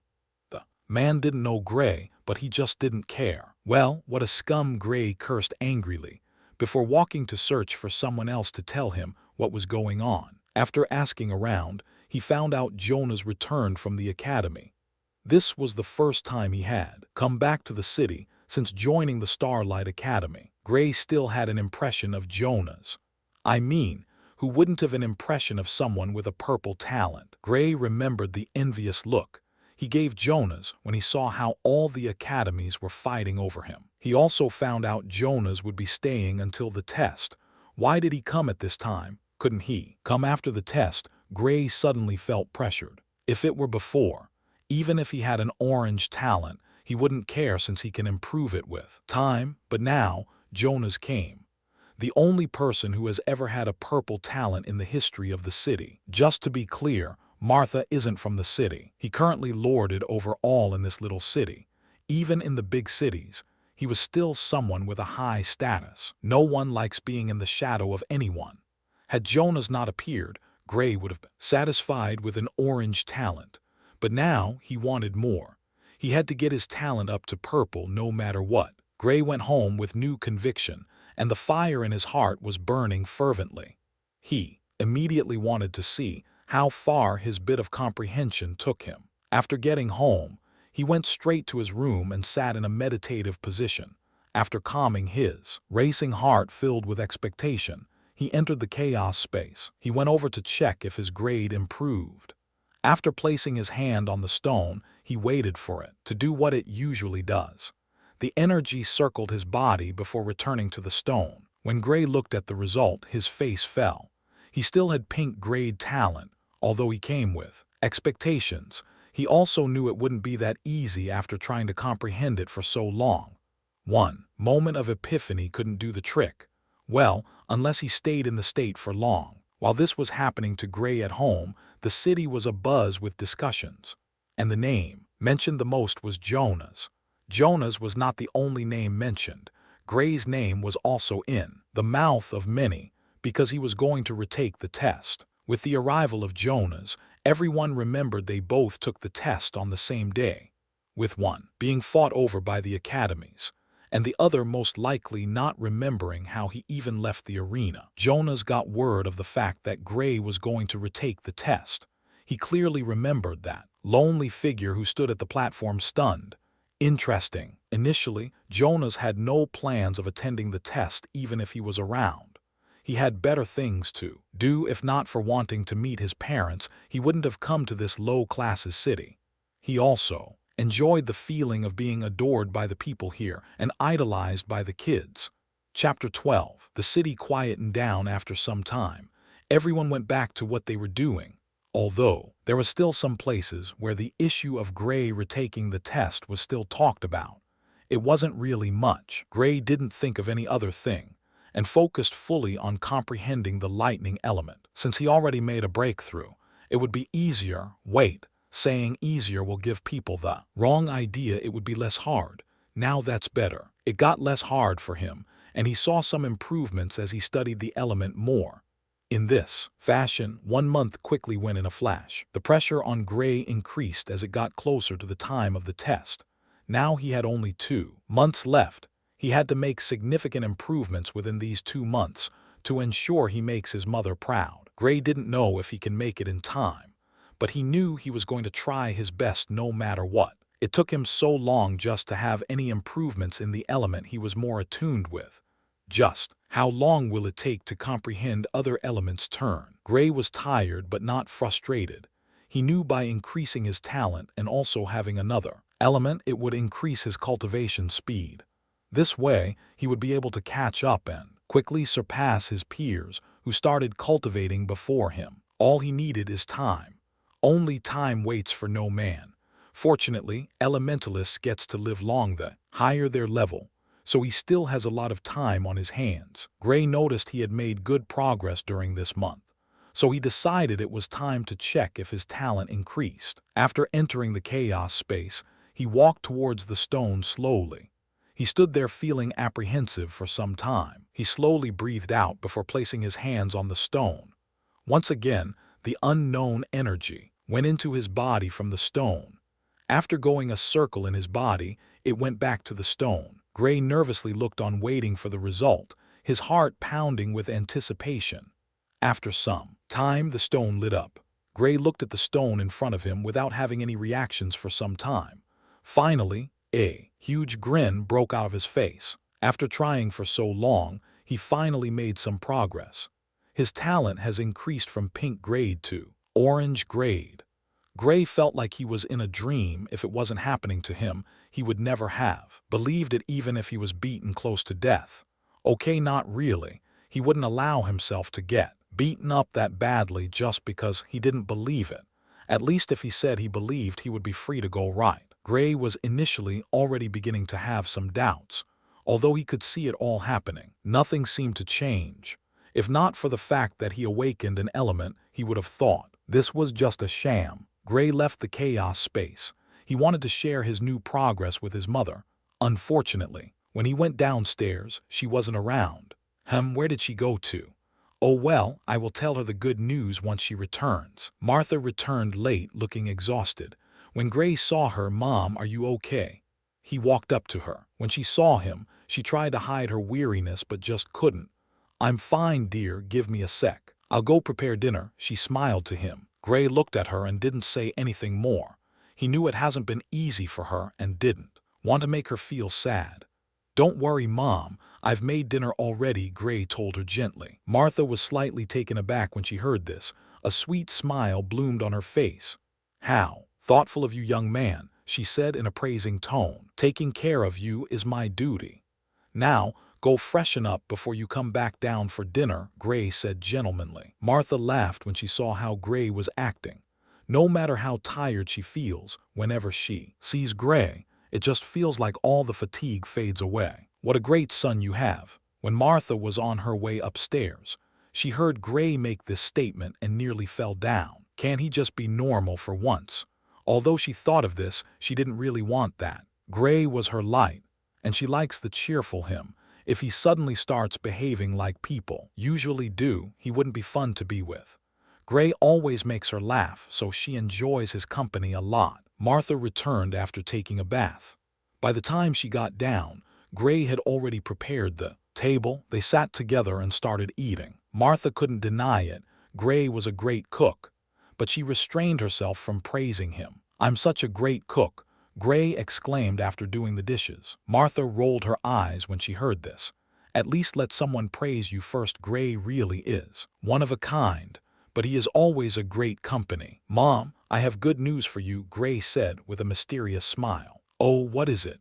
Martha raised her brow when she heard Gray. "Well, I managed to advance to an orange talent today," Gray said with a proud face. Really, Martha was stunned when she heard this, but quickly it turned to joy. Gray being able to increase his talent is something unbelievable, but she knew Gray would never lie to her. He probably wouldn't even think of it. He really is scared of her. "Congratulations. That's great news." Martha congratulated him happily. Gray was really happy seeing how his mother was overjoyed for him. His mother truly is his greatest support. Without her, he wouldn't be who he was today. "Mom, I'm aiming for a purple talent before the test." Gray told her his aim. Martha looked at Gray.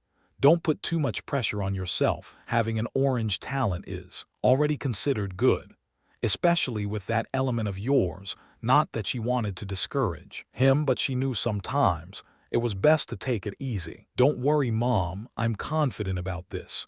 If I can't make it before the test, I'll just make it after. It's no big deal," Gray assured her. "I'm definitely going to make it before the test," Gray declared in his heart. "Okay, baby, remember your health comes first. Don't overwork yourself," Martha said with care. Gray has always been her pride and joy. She still remembered how happy she was the day of his birth. "What a rascal," she said in her heart when she remembered just how troublesome he was as a child. Chapter 13. The time for the test was getting closer with each passing day. The test will take place in another 2 weeks. The kids who have reached the age for the test were all excited, as after the test, they will start their own journey. They were all filled with anticipation towards the test and couldn't wait for it. This usually happens every year. The new kids will be filled with expectation towards their new journey. Not all the kids get into the academies though, since some have low talents. They are picked up by some lower powers in the empire. Only a few of the kids with pink talent actually get admitted into the academies. However, the majority of the kids with orange talent gets into the academies. A lot of lives would change after this test, just like how it happens every other year. The academies are the meeting ground for the young people all over the empire. Apart from the emperor's faction, the academies are the next in terms of strength, but they are always below the empire. They have groomed a lot of powerhouses for the empire. The academies can virtually be said to be an important part of the empire. The Emperor's faction can't reach out to every part of the empire. This is where the academies come in, although they can't be said to have reached every single part of the empire. They have a larger network compared to the empire. Gray's full attention has been placed on his training lately, that he even forgets about eating. Sometimes, as the time edged closer, the voice in his head got louder. The voice was telling him to make sure he gets to purple talent before the test starts. He still has hope, though. There's still 2 weeks left. Gray was very determined and didn't want anything to stop him from doing it. He really wanted this, so he has to work extra hard. Martha didn't disturb him as she knew with the time of the test getting closer. He needs to be fully focused. If he can make an improvement, it will certainly do him more good. Having a purple talent and an affinity with the lightning element, it would attract a lot of attention from the academies and also the empire. Although the fire element is just as destructive due to the fast nature of lightning and also its ability to electrocute people, it has a very high view for the people. Lightning can shock, burn, and also has the ability to paralyze people, so it can be said to have a higher firepower than the fire element all round. Martha always tries her best to support Gray. He has been working really hard lately. He can do it. Gray didn't forget to hone his body also. He was very diligent in his training. He always heads out to train every 5 days. He had crossed paths with Jonas during one of the times he went out to train, but nothing was said between them. Gray didn't even recognize Jonas. He had only seen him once, so he really can't be blamed for it. He hadn't made any improvements since the previous time. He knew it would be hard, but he wasn't giving up. Gray has been hoping to see lightning once again. He had a feeling that if he could see it, he would be able to get a deeper understanding of the element. Lightning is something that can only be seen when it is storming. It doesn't always appear when it rains also. Also, the few times it has rained, even when there's lightning, he isn't as lucky as that day. Besides, no one would wish for lightning to strike their house. It was already 3 days left before the day of the test. Gray still hadn't made any progress. He didn't want to give up like this. He would continue until the day of the test. He must try harder. At dinner, Gray asked if Martha knew of a way to attract lightning towards a particular spot, or she knew of a place that attracts lightning to it. "Why are you asking this?" Martha inquired. "I want to see a lightning strike. I feel if I can see it, I will help me in deepening my comprehension towards it," Gray said. "Don't you have the chaos space? You can comprehend it there, right?" Martha asked. "Yes, but due to the uniqueness of the element, it's hard. And I can't feel it in the chaos space," Gray explained. Martha mused for some time. "I don't know anywhere for now, but I will ask around. But you will have to promise me. You won't even think of getting close if I find a place for you." Martha added her reason. She will never allow him to head there if he doesn't promise he wouldn't get close to it. Gray is very daring, and she knew about this. He truly might get too close to it. "Relax, Mom. I won't put my life at risk. I will only take a look from a distance away," Gray reassured. He knew she would definitely know of a place which attracts lightning. If he knows of this place, it would be helpful. Well, as long as it storms. "Okay, I know how wise you are," Martha said with a sneer. Gray knew she still hasn't believed him, so she continued convincing her. Luckily, Martha loved him a lot and quickly gave in. She told him the place where lightning strikes a lot. Gray was happy after finding out the location. It was said lightning always strike that particular mountaintop whenever it storms. No one knows the reason or cause of it, but it had been happening for long. They have investigated it, but they came back empty-handed. Gray immediately made up his mind. He will go check out the place tomorrow. That way he would know what to do next when it storms. Hopefully it storms before the test. This is my only hope now. I should be able to make it in time. I think Gray wasn't too optimistic about his chances of progressing though, but he knew he could get a sudden realization and progress immediately. So he hasn't given up hope. Gray went to his room. He entered the chaos space to comprehend more. Although he would be heading out tomorrow, it didn't mean he shouldn't continue his training schedule. Gray has already gotten used to always training before bed. In fact, he can be said to be a maniac with how he trains. The next morning, Gray got up and prepared for his journey. There was only 2 days left before the time of the test. He had to get something from this. Chapter 14. Gray headed into the forest he usually trains in. Surprisingly, the location was in this forest. His mom told him very few people knew of lightning striking the mountain top. Only the higher-ups of the city knew of it. The mountain was in a deeper region of the forest. Although he had been to the forest for a long time, he never tried to head deeper into the forest. There were magical beasts in the forest.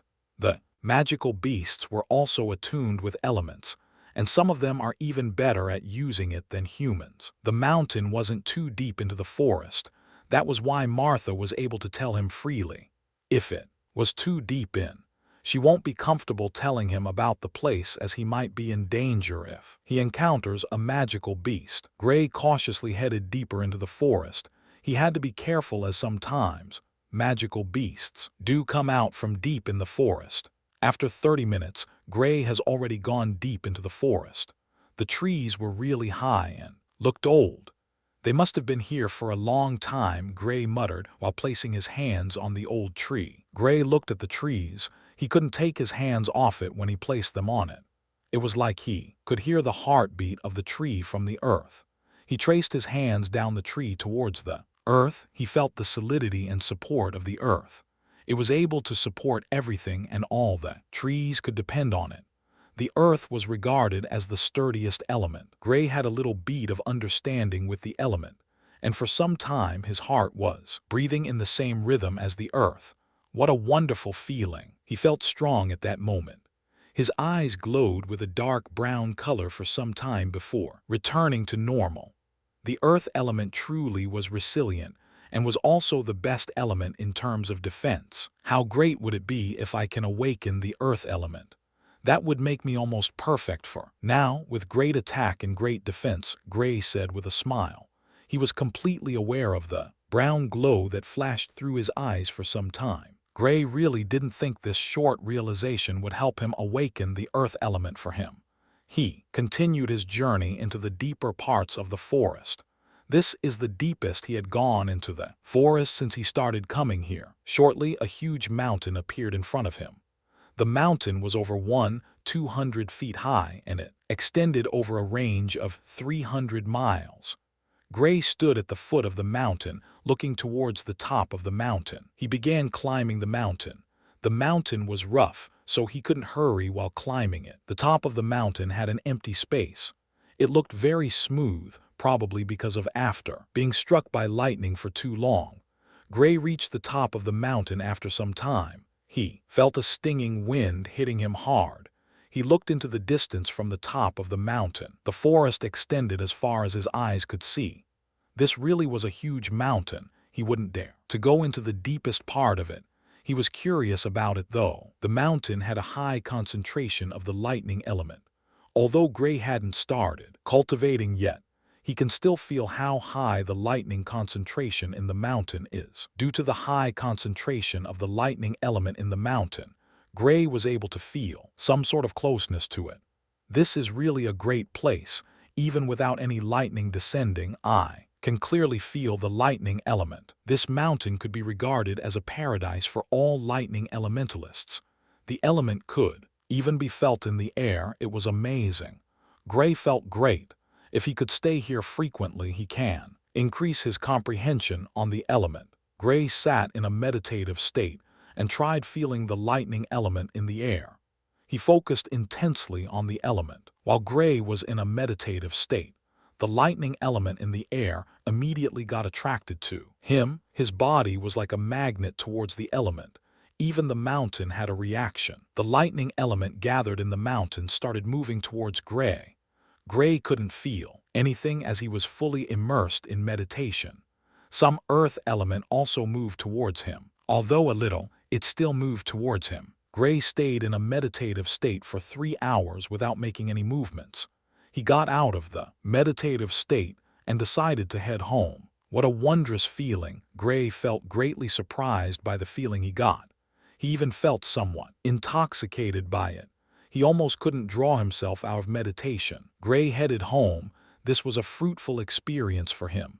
He couldn't wait to come back tomorrow. Gray decided he won't check if he made any improvements. He will wait till the test and see what he got. When he got home, he was still able to feel what he felt while he was still at the mountain. He told Martha about his experience there and how wonderful the feeling of being one with the world was. If not for the danger, he would have stayed longer there. He needed someone to protect him if he wanted to stay longer.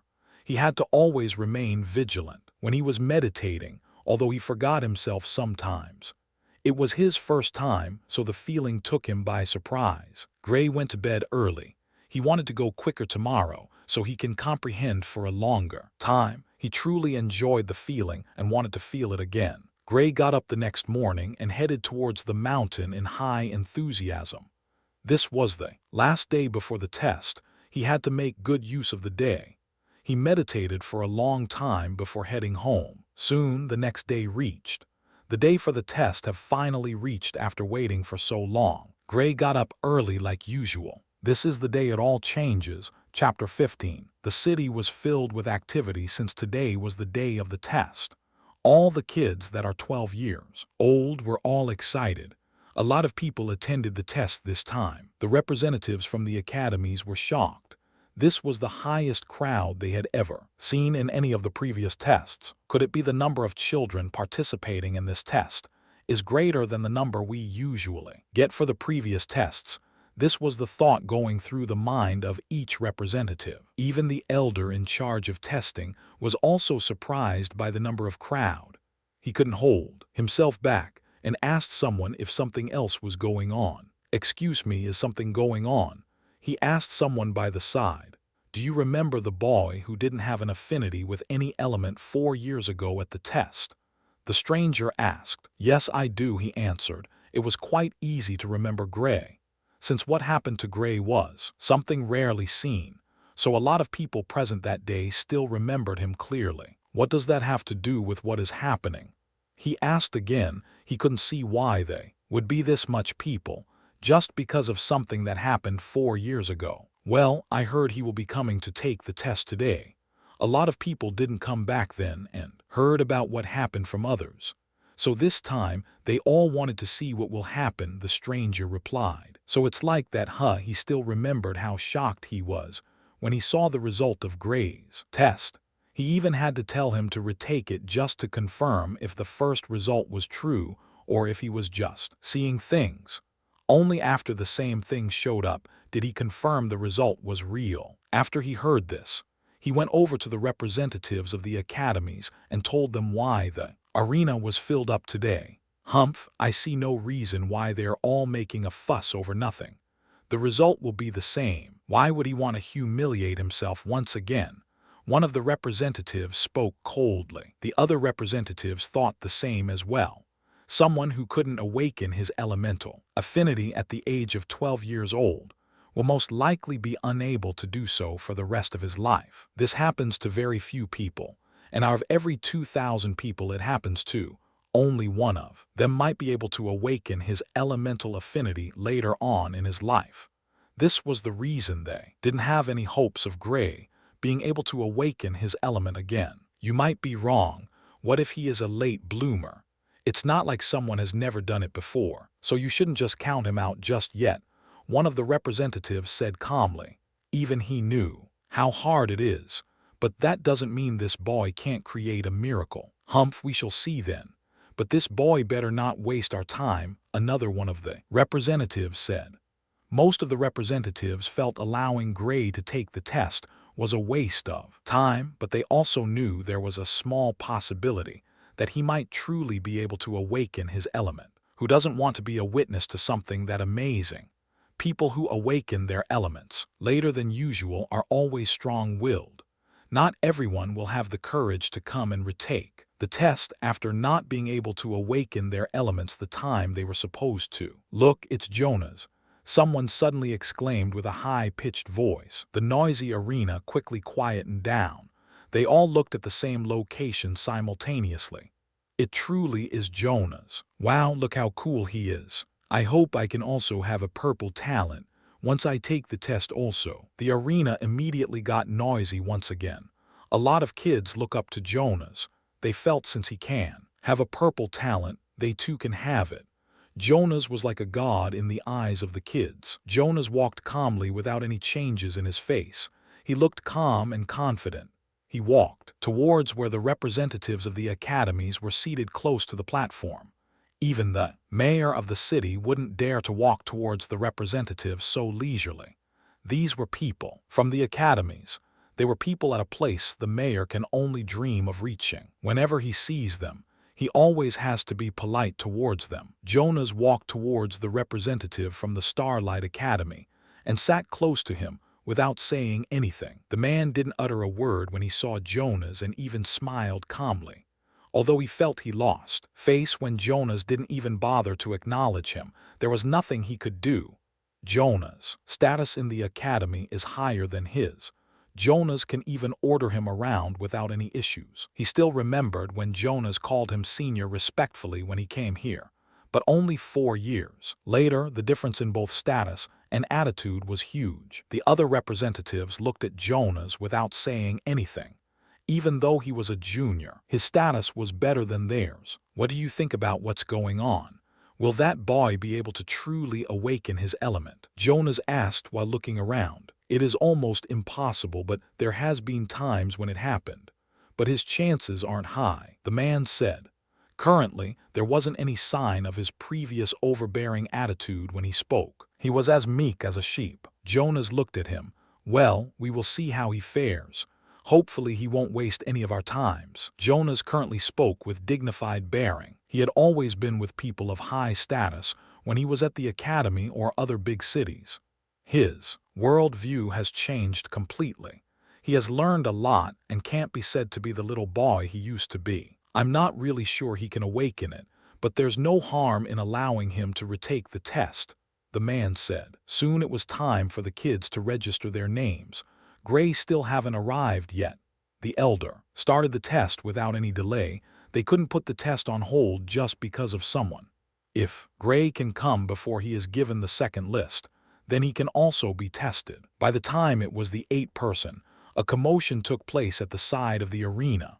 It immediately drew the attention of everyone there. He has finally showed up. Gray had appeared. Chapter 16. Gray walked into the arena calmly. His eyes were like still waters, calm yet enchanting. He walked towards the place where registrations take place. Good day, sir. I would like to register for the test. Gray looked at the man calmly and said, Okay, what's your name and age? The man in charge of registration was quite surprised that someone who had clearly passed the age came to register. Then he quickly remembered what he heard before the test began, about a boy who failed to awaken his element 4 years ago. Gray, I'm 16 years old, Gray replied politely. Okay, you will be the 21st person called up. They're already at the 8th person. If you don't get to the platform within 1 minute after your name is called up, you won't have a chance to take the test this year and will have to wait till next year. He told Gray the rules. I know, sir. Thank you anyway. Gray thanked the man before heading towards the stands in search of Martha. Martha came early, unlike the last time they came together. The last time she had to register Gray before getting a seat. But this time, it was different as Gray is already old enough to do it properly. She knew the arena will be filled today, so she came early and saved a seat for Gray. There was no way she was going to miss this, not for anything in the world. Today, her son was going to be in the limelight, and today will be one of the happiest days of her life. She knew how much this means to her son. He had suffered for so long just for this day. She had been with him all through, so she knew his pain. Whenever he's happy, she's happy. When he's sad, she's also sad. If he gets bullied by anyone, she beats up the person. This was one of the reasons few people troubled him. Gray quickly found her and sat beside her. Everyone was shocked by his calm look. It was like he wasn't even nervous. They thought he would have a serious look on his face if it were to be them. They would be scared silly. Like, what if I still haven't awakened my element? The representatives fixed their eyes on the youth. His bearing is amazing, the representative from the Lunar Academy said with surprise. The other representatives nodded in approval.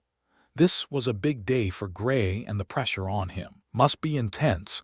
If he couldn't awaken his element, then he will be totally finished.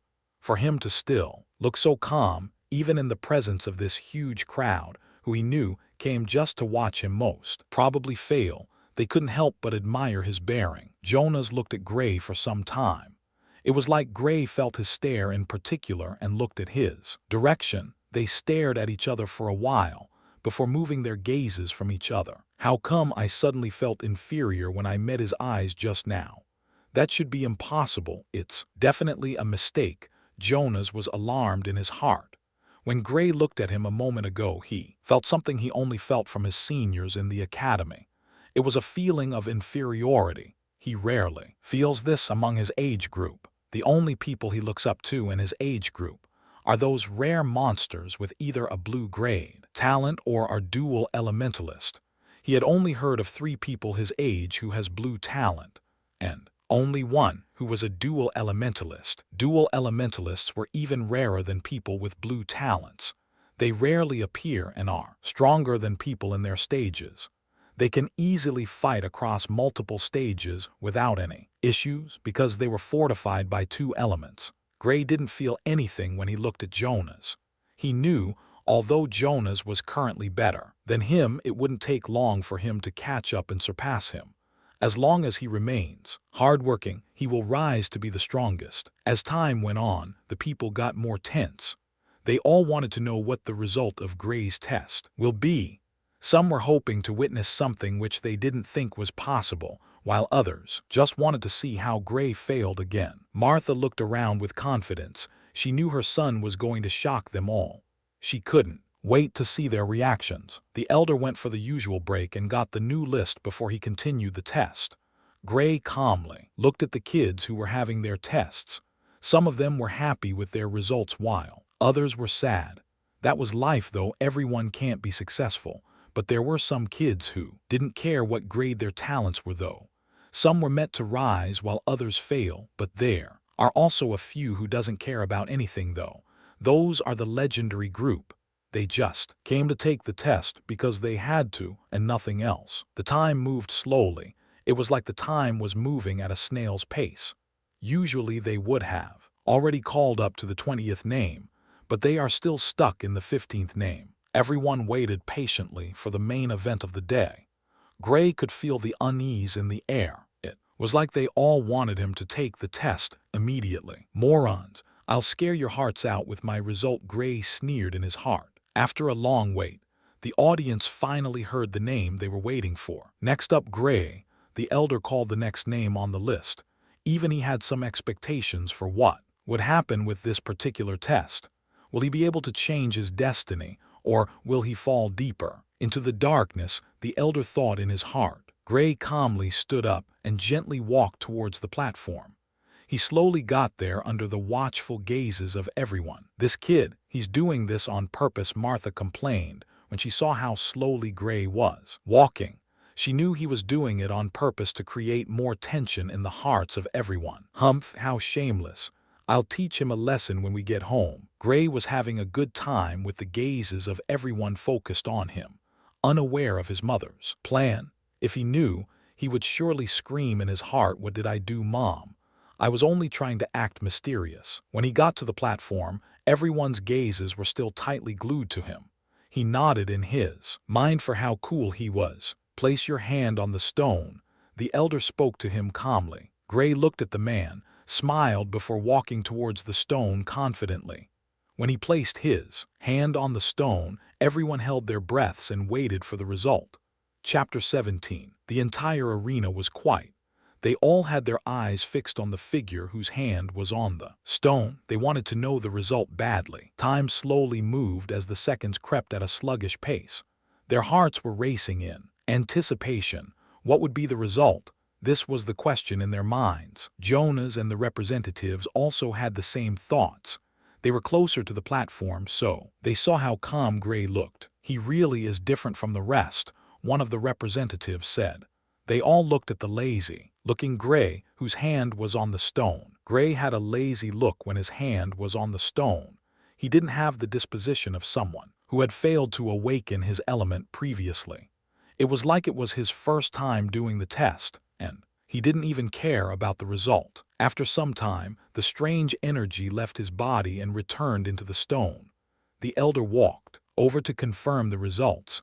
When he saw the results, he looked at Gray shocked. "Please place your hand on the stone again." The tone of the elder changed slightly when he asked this. Gray looked at him for some time before placing his hand on it again. When the crowd saw this, they immediately started to murmur among themselves. This was how he was also told to place his hand on the stone the last time. "Seems like we came in vain. Clearly he's failed to awaken his element again." Different opinions came in when they saw this. Those who were present the last time Gray did his test also didn't think Gray will be able to awaken. To them, seeing this was like seeing Gray in the platform years ago. What happened in both cases was exactly the same. The energy circled all over his body before returning to the stone. The elder once again came over to check. He was left stunned by what he saw. He couldn't even speak the results of the test. The people were surprised by his behavior. Could it be that he was able to awaken his element? They immediately started speculating about the result of the test. They knew something must have definitely happened for the elder to have this sort of reaction. "Elder, what is the result?" "We don't have much time, so tell us the results." The representative of the Starlight Academy spoke coldly toward his for not calling the results sooner. The elder immediately got out of his shocked state and immediately announced the result. Gray, lightning element, purple grade talent, and earth element, pink grade talent, he announced loudly. When everyone heard the result, they all looked dumbstruck. Even Gray had a surprised look in his face. Jonas had a look of disbelief. Dual elementalist. Gray was surprisingly a rare dual elementalist. And what was more shocking was the fact that he had the lightning element as well. Although the grade of the talent for the earth element, it doesn't change the fact that he is a dual elementalist. Martha looked at her son surprised. Did he know about this? "We will talk when we get home." She didn't want to distract herself from what was happening. Today, Gray has shamed them all. And also, he had surprised even her who stayed with him. Martha looked at Gray's face, which also had a look of surprise. Seems like he wasn't aware of this. As well, she calmed down when she felt it okay already. The crowd immediately burst into an uproar. Did the elder just call two different elements? Yes, lightning and earth elements. He is a dual elementalist. The crowd couldn't calm down. Not only were the crowd agitated, the representatives felt more agitated. This is an unseen talent. Each of his element balances him completely. One is for attacking, while the other is used mostly for defense. Jonas just looked on without being able to say anything. The representatives from each academy even forgot to fight over which academy he will be admitted to. Gray looked at the reactions of everyone and also how they looked. I'll always remember this day. Gray was proud of himself. He searched for Martha with his eyes and saw her smiling towards him. He walked out of the platform towards his mother. The stunned crowd still haven't been able to get over what they heard. The representatives quickly regained their wits and quickly shouted for Gray to wait. "Wait, which academy will you like to join?" the elder of the Lunar Academy said. "What is there to choose? The Starlight Academy is the best." The representative from the Starlight Academy said haughtily. Gray looked at them and chuckled to himself. "I will be joining the Lunar Academy." Gray didn't bother to wait before replying. He had a good impression of the representative from the Lunar Academy. He still remembered how he cheered him up when he came for the test previously. Gray left the platform and headed towards where his mother sat. The crowd still haven't been able to get out of the shock from what they witnessed. Derek's face paled when he heard the result. He knew there was a bad blood between the both of them, so when he thought about Gray's current status, he couldn't help but be scared. Gray felt very happy deep down when he saw the reactions of everyone. Heh, surprised suckers, Gray snickered in his heart. The feeling of victory truly was a good feeling. After being mocked for so long, now he had climbed up from the abyss and stood straight before them, yet none could speak before him. "Well done, Gray, you've truly silenced them. And also you made me proud." Martha spoke with a huge smile on her face. "Of course I'm the best. You didn't expect anything less from me, right?" Gray shrugged and said with a little laugh, "Will you die if you don't praise yourself for once?"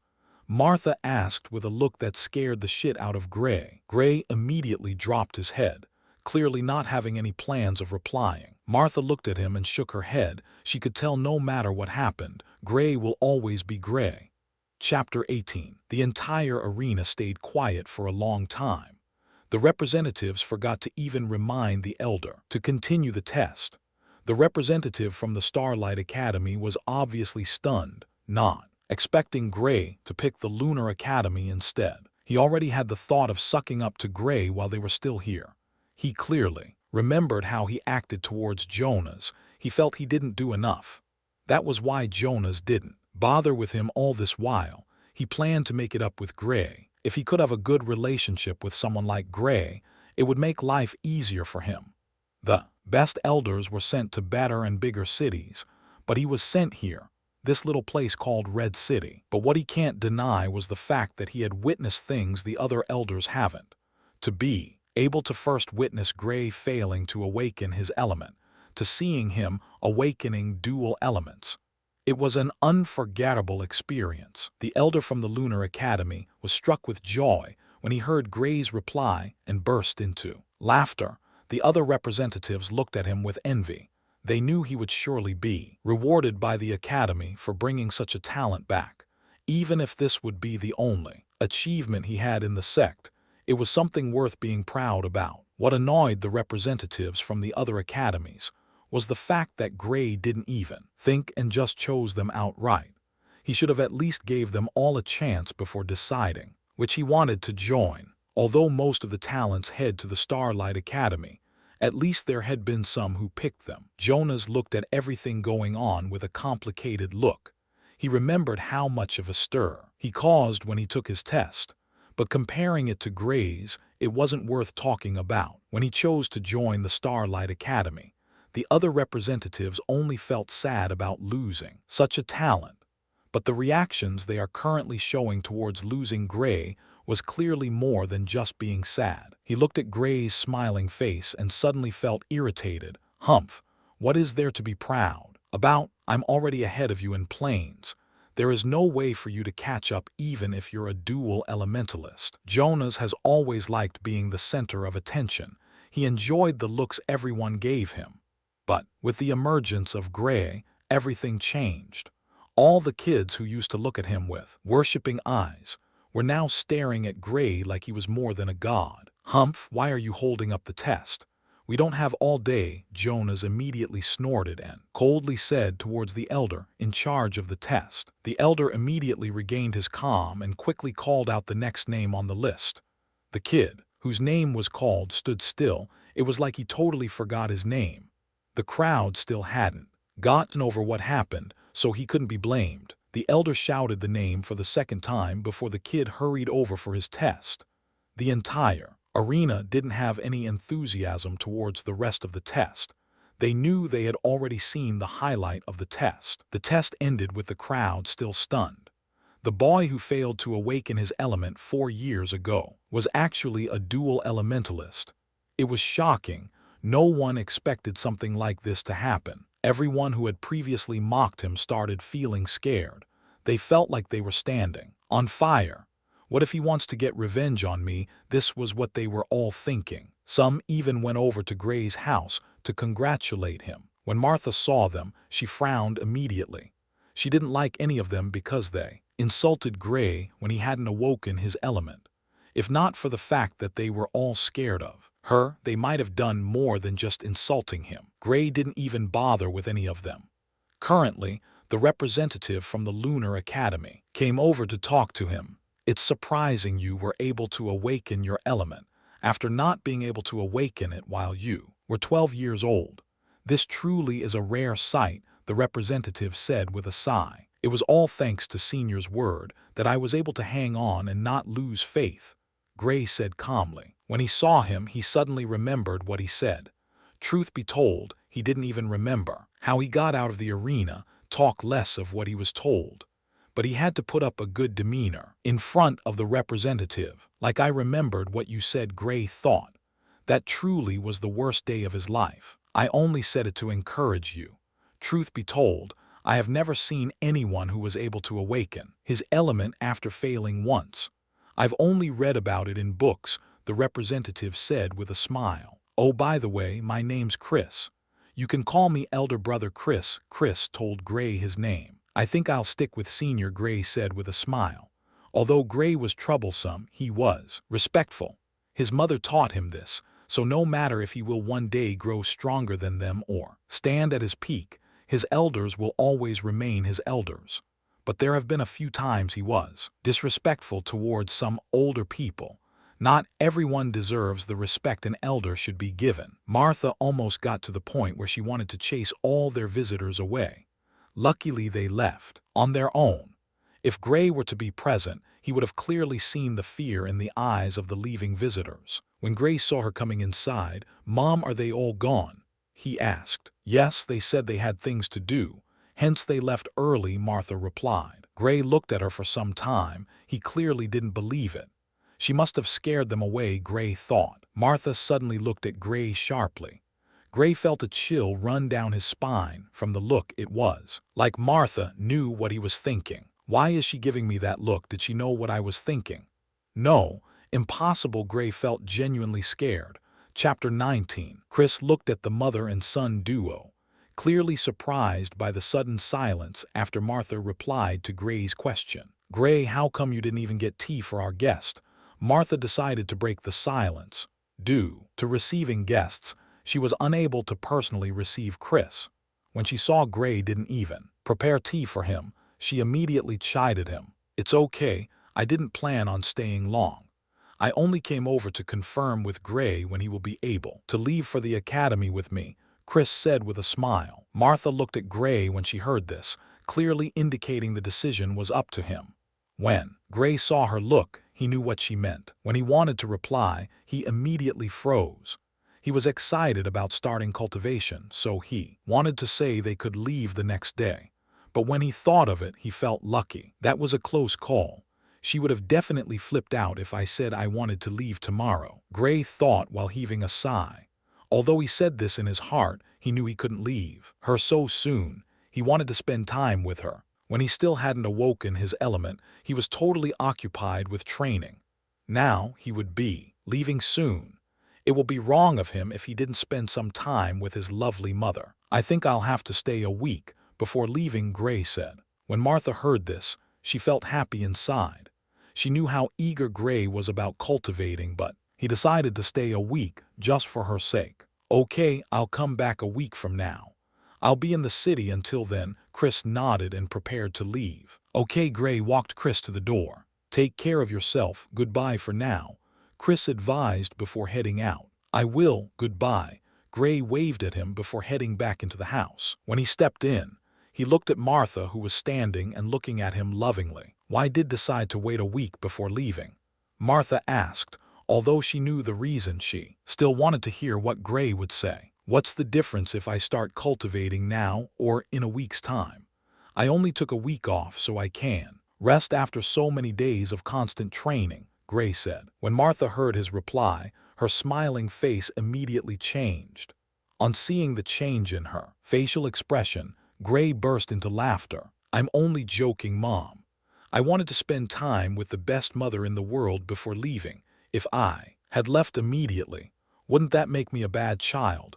Gray continued laughing while stating his real reason to Martha. When Martha heard this, a sweet smile immediately surfaced on her face. "Humph, luckily you still think of your mother. Of course, I'll miss you a lot when I'm not here. Besides, I won't be able to see a beautiful lady who lights up my life every day," Gray said cheekily. "Save your teasing for the young girls of the academy." Martha rolled her eyes when she heard Gray's teasing. She also felt sweet inside. "By the way, how come you're a dual elementalist?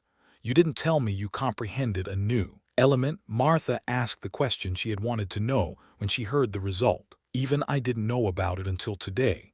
I had a little understanding of the earth element when I went over to the lightning mountain, but I didn't expect it to actually awaken the element so quickly," Gray said in a tone that clearly showed his surprise. "Truly unexpected.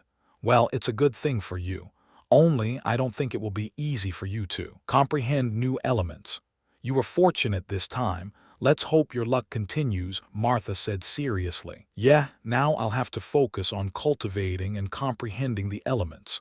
It wouldn't be as it used to, since I wouldn't be to put all my focus on one of them.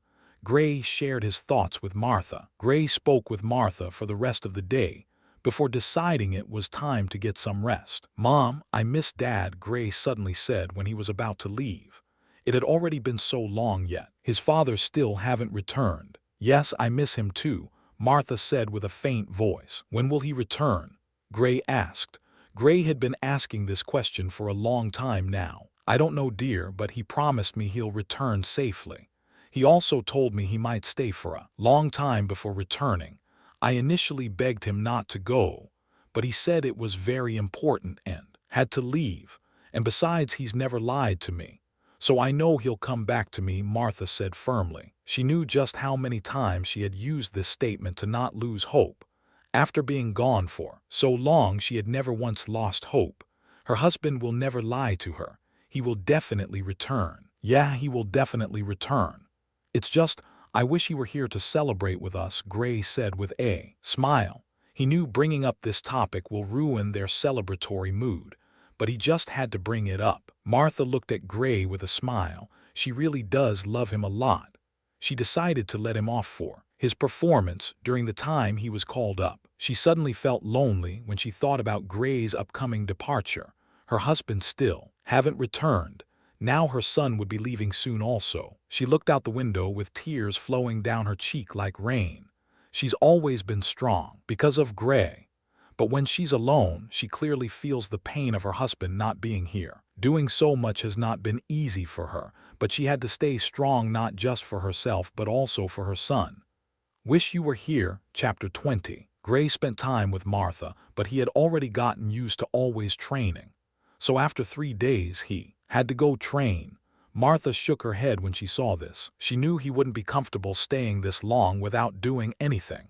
Fortunately, he didn't spend all day training like he usually does. He would only spend approximately 4 hours training before heading back home. He encountered the representative from the Starlight Academy when he was returning from his training. You can still change your mind, you know, he said to Gray. I've already made my decision. Thanks for the invitation, though, Gray declined politely.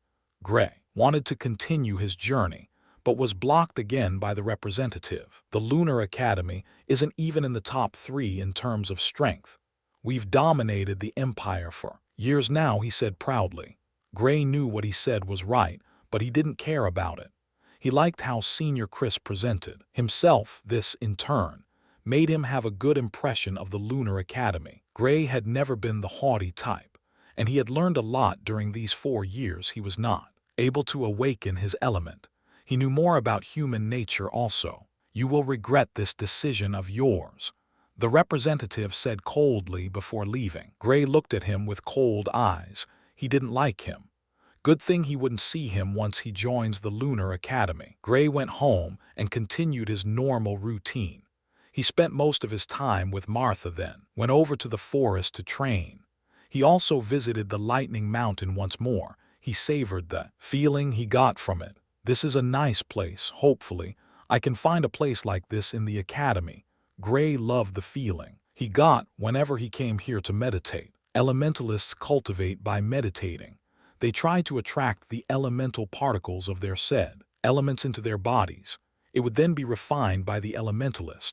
The collection plane is all about collecting the elemental particles into the body of an elementalist. After collecting the particles to a certain level, then the fusion stage would begin.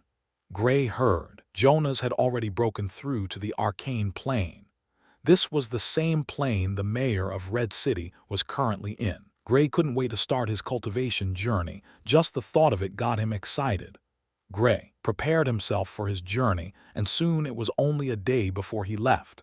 Senior Chris was staying at an inn in the city, so getting to him wouldn't be an issue. Gray was sure he wouldn't even need to search for him. Normally, the representative wouldn't have asked when he wanted to leave. He would have just told him they will be leaving soon. Each representative rarely stays more than 4 days in the city. They didn't like coming here in the first place, so they were always grumpy if they had to stay longer. but due to Gray's talent he had to stay for a week just so he could fulfill Gray's demands. Although he wasn't sucking up to him, he wasn't trying to offend him either. This was one of the reasons Gray respected him even more. Gray knew if it were to be other representatives, they would have tried to suck up to him. This also made him more curious about the Lunar Academy. If the Academy isn't as the representative presented, then he would be very disappointed. Although he wouldn't have a problem since he was a dual elementalist, he would have a high status anywhere he went. Power was everything, and talented individuals were respected a lot, since they would turn into powerhouses in the future, so long as they do not die early. Finally, the day of his departure finally came. Martha was feeling both sad and happy. She was happy Gray's dream of cultivating was about to be realized, but was sad since she would be left all alone. She suddenly thought of something and quickly made a decision. "Gray, I'll be heading to meet your father." Martha suddenly spoke. "You know where Dad is?" Gray asked in a surprised tone. "Of course, will he dare leave without even telling me where he wanted to go?" Martha said with a scoff. "Actually, I would have gone with him if not for you. You were the only reason keeping me here. Now since you're about to go to the academy, I'll be able to go freely without worrying about you," Martha said while caressing Gray's cheek. Gray thought about it and felt it was the right decision. Staying here wouldn't bring her anything. "So how will I find you?" Gray asked. He wanted to know where they were so in case he wanted to go find them it would be easy. "Don't worry about us for now. I'll send you a message when I get there. Just focus on your cultivation for now," Martha reassured Gray. She wanted him to focus fully on his cultivation. He has already fallen behind, so he needs to fully focus on his cultivation. "Okay, Mom, but don't forget to send me the message, so I won't get worried about you." It has already been so long since he heard from his father. If his mother was added, it would be devastating for him. Chris came after some time. "Gray, are you ready?" he asked. "Yes," Gray replied. "Okay, come with me," Chris replied before going out of the house, heading in the direction of the city gate. Gray hugged Martha before walking out. He stood outside and looked at the house for some time, before following in the footsteps of Chris. When they passed through the city gates, Gray suddenly felt nostalgic. He couldn't help but taking another look at the city he had stayed in all his life. When he looked back, he saw Martha standing not too far from him with tear-filled eyes. A new phase of his life was about to begin. Chapter 21. Gray followed Chris and headed towards the east. They got close to a forest. Gray looked around with curiosity. He was really excited about their journey. On seeing they were about to head into the forest, Gray couldn't help but ask, "Senior, will we be heading to the academy by foot?" Gray was puzzled. "What have I gotten myself into?" At least he should have prepared a carriage to take us there. Chris laughed when he heard Gray's question. "Ha ha ha, of course not. Come with me, I'll show you our ride." Chris motioned for Gray to follow him into the forest. Gray looked at him suspiciously before heading into the forest. They walked for some time before they got to an open field in the forest. Gray was stunned by what he saw. There was a large bird-like creature laying on the grass in the open fields. When Gray got closer and saw the creature up close, he was more astonished. It was a legendary creature. Its head was that of an eagle. It was coated in glossy brown feathers and had dangerous curved beaks. Two tufts of feathers sprang up its head like they were ears. At its shoulders, a pair of powerful feathered wings could be seen folded at his back. Behind the wings, the feathers faded into tawny fur, and what looked like the body of a lion took over. Its front leg was that of an eagle with razor-sharp talons that could easily rip him apart, while its hind legs were that of a lion with terrifying sharp claws, which only the tip could be seen. As Gray got closer to it, the creature raised its head to look at the stranger who was coming close to it. Its black beady eyes were enchanting. Gray looked at the majestic creature in front of him and was lost for words. This, Gray couldn't complete his statement and was stuttering non-stop. Gray had seen magical beasts, so this wasn't his first time seeing one. But this was the legendary beast he had only seen in books.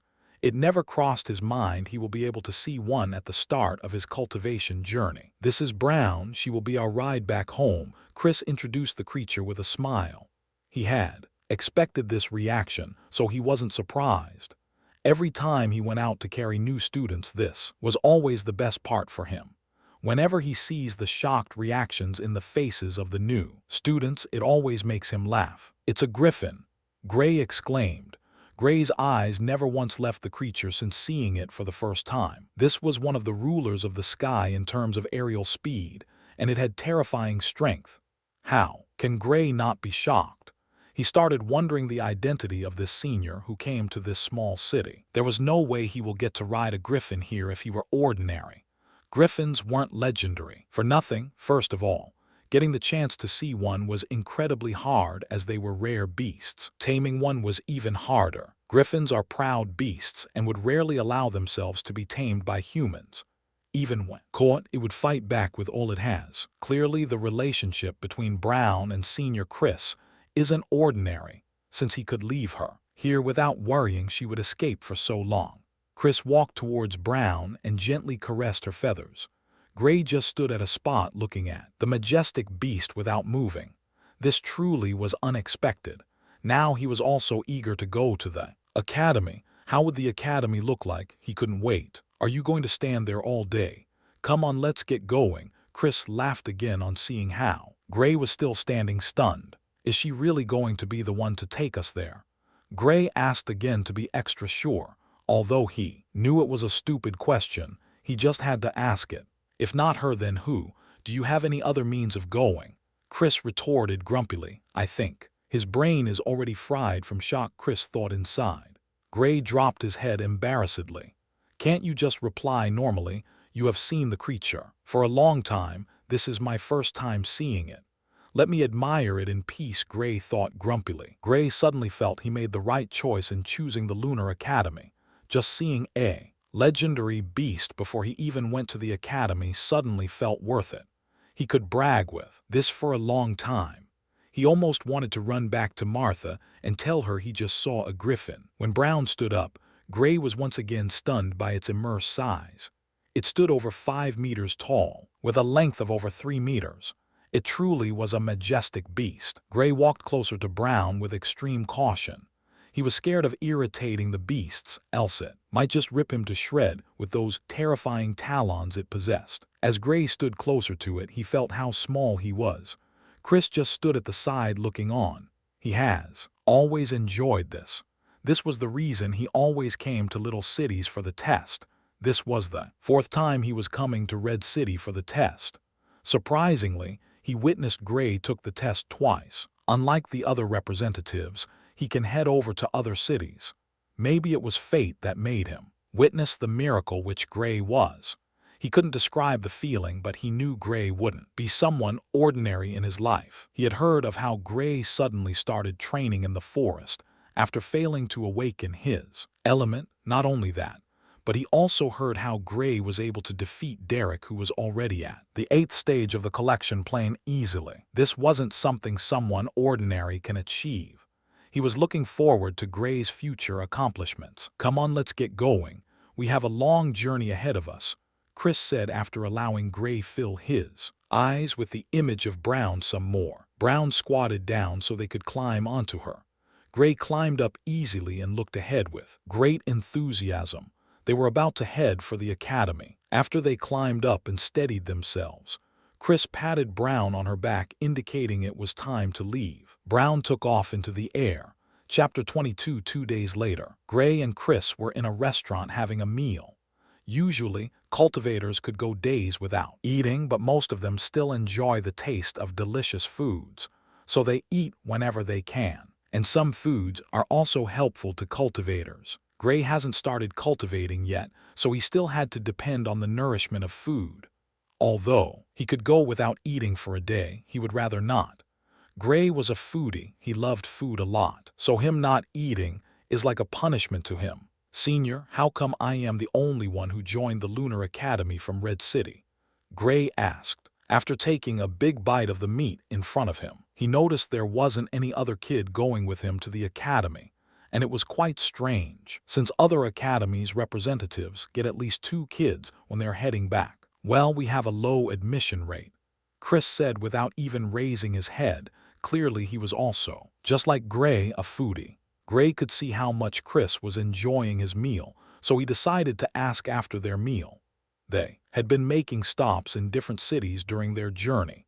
They would have to stop flying when it was almost dark to get to a city where they would have to sleep at an inn. Gray had already taken note of how much Chris loved eating.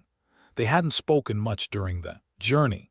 Whenever they are in the air, Gray always studied his environment and carefully observed their traveling routes. It was a stunning sight while he was in the air. It felt amazing. Surprisingly, Brown can make air shields that would stop the air from hitting them while she is flying at full speed. Brown would have to hide in a forest close to the city whenever they stopped and went into a city, since unlike other aerial magical beasts, she was rare. Of course, she wouldn't be in any danger in a place like this since she was stronger than the residents in the cities. Well, that only applies to small cities, but we also have the highest retention rate, meaning we rarely chase out our students for not meeting the required stage during the yearly test. All our students are hardworking, Chris continued. "Oh," was the only reply Gray could give. He knew about the yearly tests the academies give to their students. This was one of the reasons Derek was in the city. "The competition is really tough at the academy. You will know more when you get there." Chris refrained from going deep in details of how the academy operates. Gray didn't ask any more questions, since he could clearly see Chris wasn't going to tell him anything. After eating, they immediately went to the inn to get some sleep. Since they still had about 2 days' journey ahead of them, they needed to rest properly. 2 days later, Gray looked at the biggest city gate he had ever seen. Gray could see people entering and exiting the city on a large scale. This truly was a large city, unlike Red City where he previously stayed. Lunar Academy was situated 1 kilometer west of the city. Lunar Academy was named after the city. The city was boisterous. Gray curiously looked around. "Senior, why did we come over to the city? Is the academy located in the city?" Gray asked. He knew most academies weren't located in the cities and were mostly located outside the city. "No, we are heading over to meet a friend of mine. After that, we'll head over to the academy," Chris said while heading in the direction of the city. "Oh, okay," Gray responded while closely following behind him. When they got into the city, they headed straight towards the center of the city. Gray studied the city closely.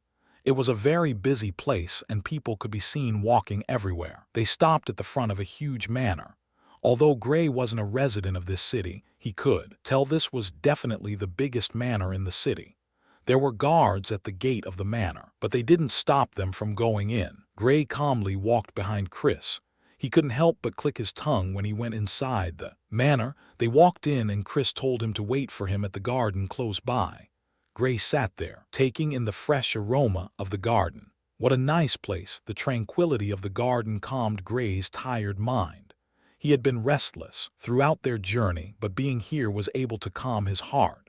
He closed his eyes to sink deeper into this peaceful state. Chris walked out after some time with a young boy in tow. The boy was about the same age as Gray. He had refined features and looked quite handsome. When they got to the garden, he looked at the stranger who had his eyes closed like he was in a trance. "Gray, it's time to leave," Chris said loudly. Chris's voice disrupted Gray's reverie. Gray opened his eyes and stared at Chris. He noticed Chris didn't come alone and was with a young boy. Gray stared at him for some time before redirecting his gaze back at Chris. "Okay, senior," he replied with a smile.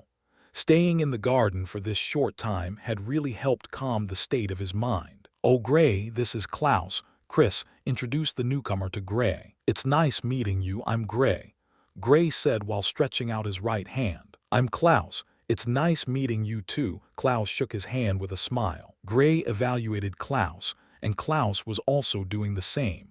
Klaus had always been proud of his looks, but this was the first time he was totally defeated by someone else in terms of looks. "He's not bad," Gray praised Klaus for his looks in his heart. "But I'm still better." Gray felt it was impossible to see someone as handsome as he was. "Klaus is a student of the academy. Since we were going to the academy, he decided to come along," Chris said calmly. Chris turned after saying this and walked in the direction of the exit.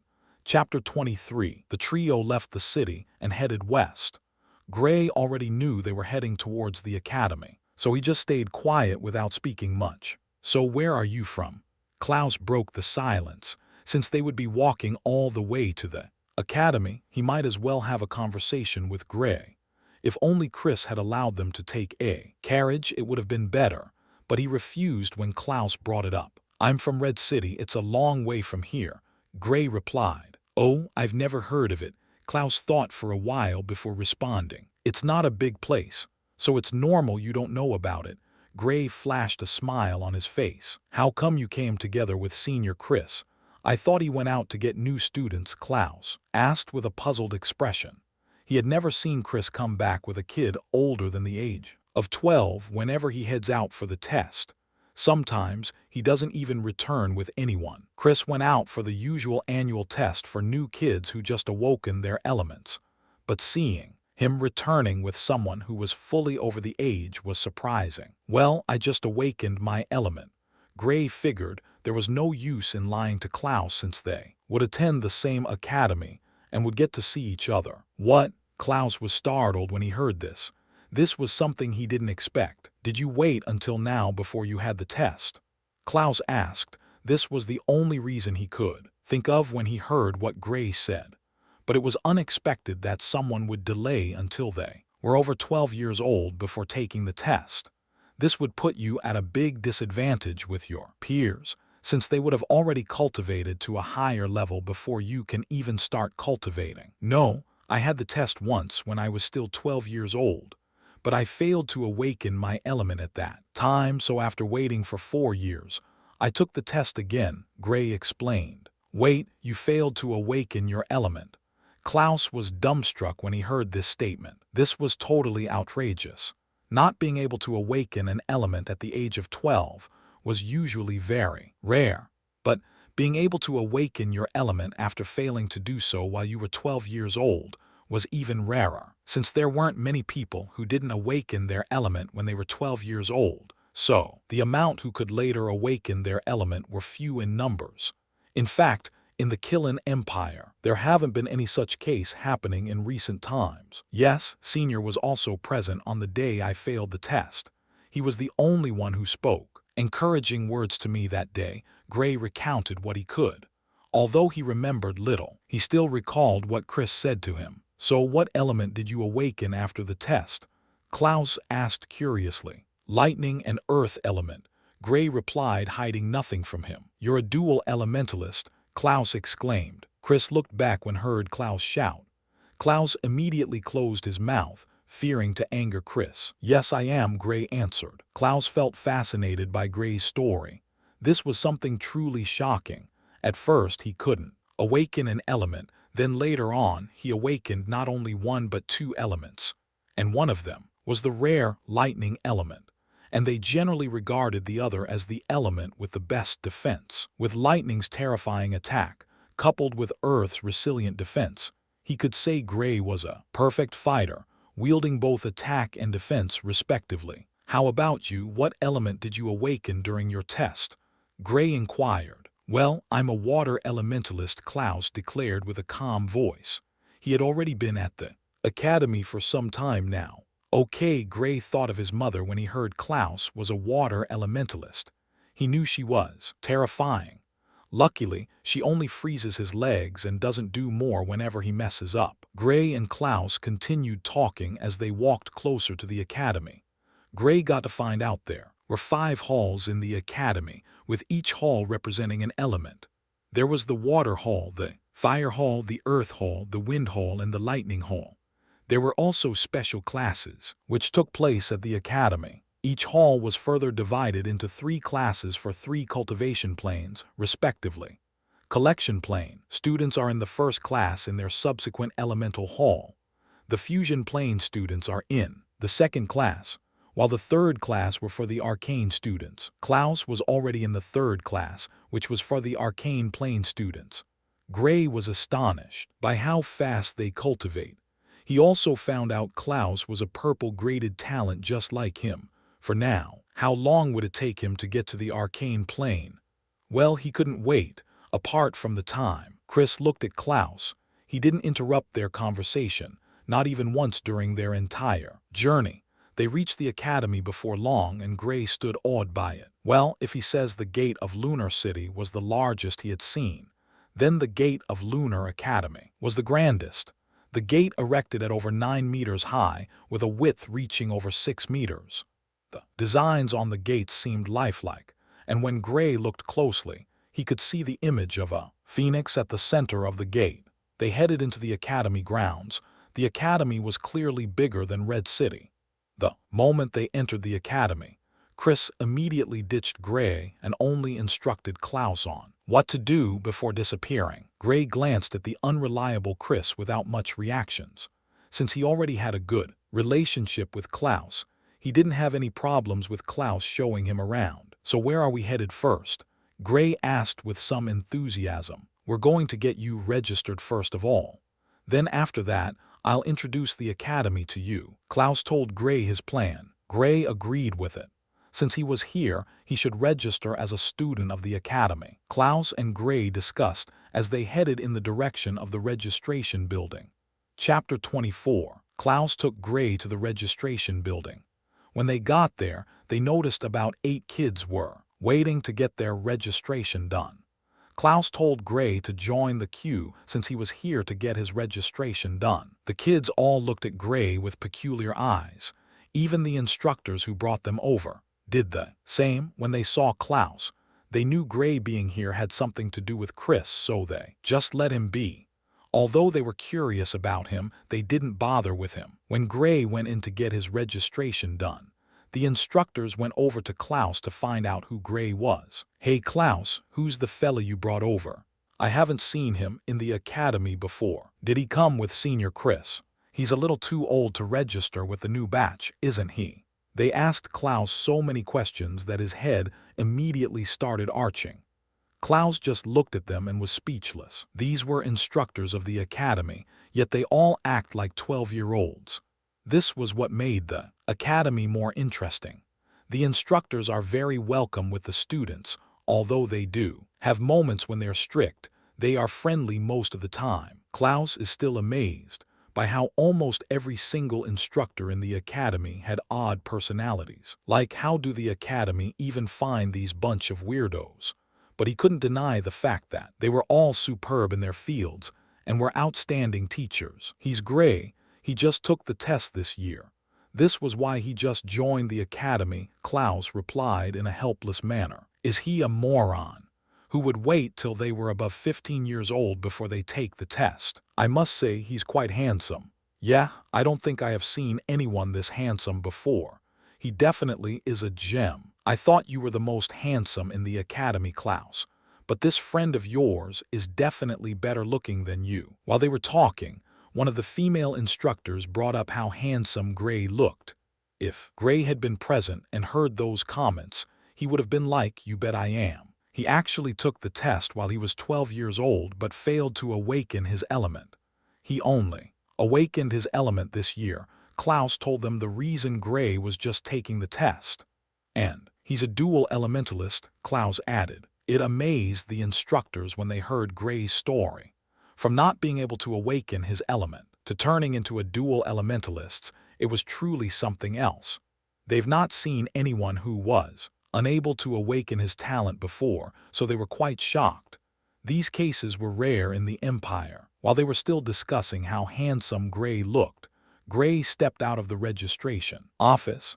He curiously looked at the instructors who were having a heated conversation with Klaus. The moment Klaus noticed Gray was already out of the registration office, he immediately went over to him, stopping him from coming any closer before quickly escaping with him.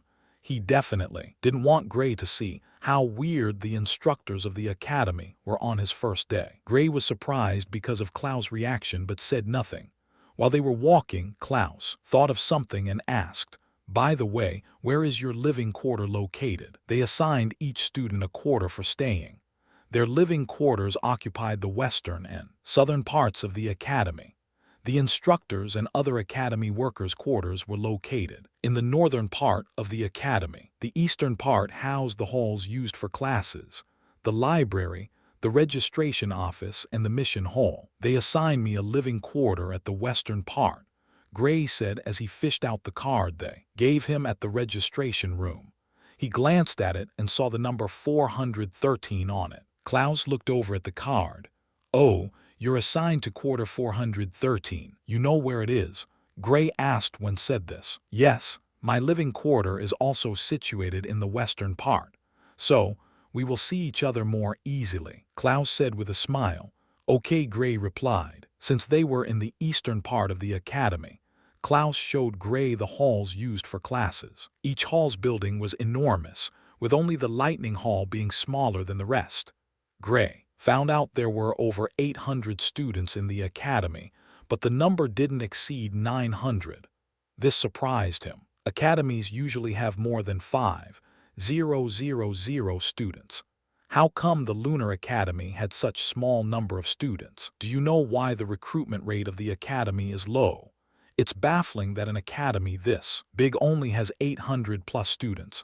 Gray was puzzled by this. "I'm not certain, but from what I know, the academy only recruits students with either purple or blue grade talent," Klaus said after musing for some time. "There have been one time they admitted a student whose talent was only orange, but I heard he was a dual elementalist with both elements having orange talent respectively," Klaus continued. Gray was amazed by the requirements to get into the Lunar Academy.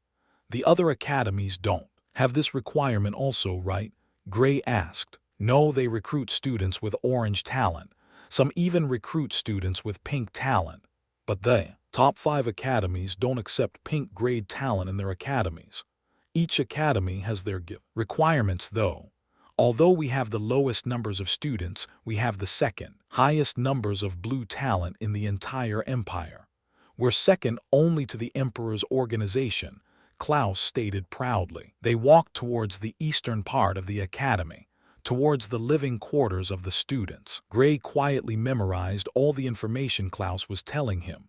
Chapter 25. Gray and Klaus walked towards the students' living quarters. Klaus had shown Gray most parts of the academy while they were walking. "Oh, they informed me at the registration office that the new students would have to assemble to take the test again. Is there any use for this?" Gray remembered what he was told at the office and asked Klaus in a puzzled manner. This didn't happen in the academy previously. It was only after an instructor brought his relative to the academy and he wasn't up to the requirements of the academy. The academy only found out after some time. Therefore, although each new students have already done the test in their cities, they will also take the test again here in the academy. Klaus explained the reason for the test. In the living quarters, Gray saw each student had a house in a spacious compound. All the buildings had the same size and style. Each compound was approximately 220 yards in length and width. It was massive for a single student. Each compound had a number tagged at the small gate leading into the compound. They walked until they got to the compound with the number 413 on the gate. Gray fished out the key given to him at the registration office and opened the gate. When they went into the house, it was dusty and cobwebs could be seen everywhere. There were chairs and when Gray went into the room, he also found a bed well placed at the side of the room. It was decent for a student. After Gray completely checked out the house, he asked Klaus where his house was located. "I stay at building 227, Klaus replied. Gray followed Klaus to his apartment and stayed with him for some time. He left quickly since he would have to clean up. Due to the space before each compound, the environment was quiet. He noticed the academy didn't give any special treatments to the students, and each house contained the same things. The students can decide to decorate it after they start living in them. He thought students would have to stay in the same building, but since the students in the Lunar Academy aren't much, they could live alone in each building. Gray worked almost all through the day and didn't step out once. By the time he was done cleaning, it was already night. He was totally exhausted and immediately fell asleep. The next morning, Gray woke up early as he usually does and washed up before heading towards where the new students were to take the test. Klaus already showed him the place, and he had a good memory, so he quickly found the hall. When he got there, he saw 20 kids were already there. They had to wait outside the hall. More students appeared before the instructors came out of the hall. Gray counted and found out they were only 46 new students. How can such a big academy have this small amount of new students, Gray thought, stupefied by the academy selection. At least they should have gotten up to 200 students. Now Gray knew why he didn't get to see many people in the academy when he was walking with Klaus. The students were just too sparse. Gray focused his gaze at the instructors who came out of the hall. They were led by a woman who seemed to be in her 50s. When she got closer to the student, she spoke in a clear voice, "Hello, everyone, I'm the head instructor of the Wind Hall. We will now begin the test to know which halls each student will be going to. Once you hear your name, you should head into the hall for the test," an instructor by the side said after the woman finished talking. The first name on the list was quickly called up, and the kid went into the hall filled with excitement. The instructors were pretty fast with the test since they already knew the elements and talents of each kid. They just had to follow the rules. Soon it got to Gray's turn. When he stepped in, all the instructors looked at him with interest. They've heard of how he could not awaken an element when he was 12 years old, and could only do so when he got to 16 years of age. They felt he was pretty lucky since he could awaken his element, even after failing to do so initially. Since you all haven't officially started cultivating yet, you won't really need to go to classes. You all have 1 month to get into the collection plane and then start your classes. Now you can head to the first floor of the library to collect the cultivation technique, the head instructor of the Wind Hall said before dismissing the kids. When Gray was about to leave, he was called up by a man among the instructors. "I'm the head instructor of the Lightning Hall. You can call me Instructor Blake," Blake said with a friendly smile. "Hello, Sir," Gray said courteously. Blake looked sharp and handsome. He looked like someone in his early 30s and had a dignified voice. Well, it sounded dignified when he heard him speak just now. "Actually, I'm the only instructor in the Lightning Hall, so I take all my new students of the hall very importantly," Blake said seriously. Gray immediately knew why he called up only him.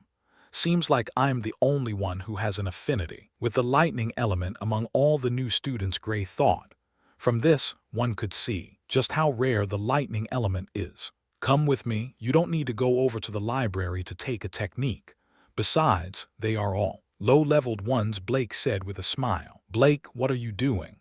Gray heard a stern voice from behind Instructor Blake. Blake immediately tensed up when he heard this voice. "Nothing," Blake replied with a small voice. Gray stared at Blake, completely shocked by his sudden change. 1 second he was a dignified man, the next he was as meek as a child.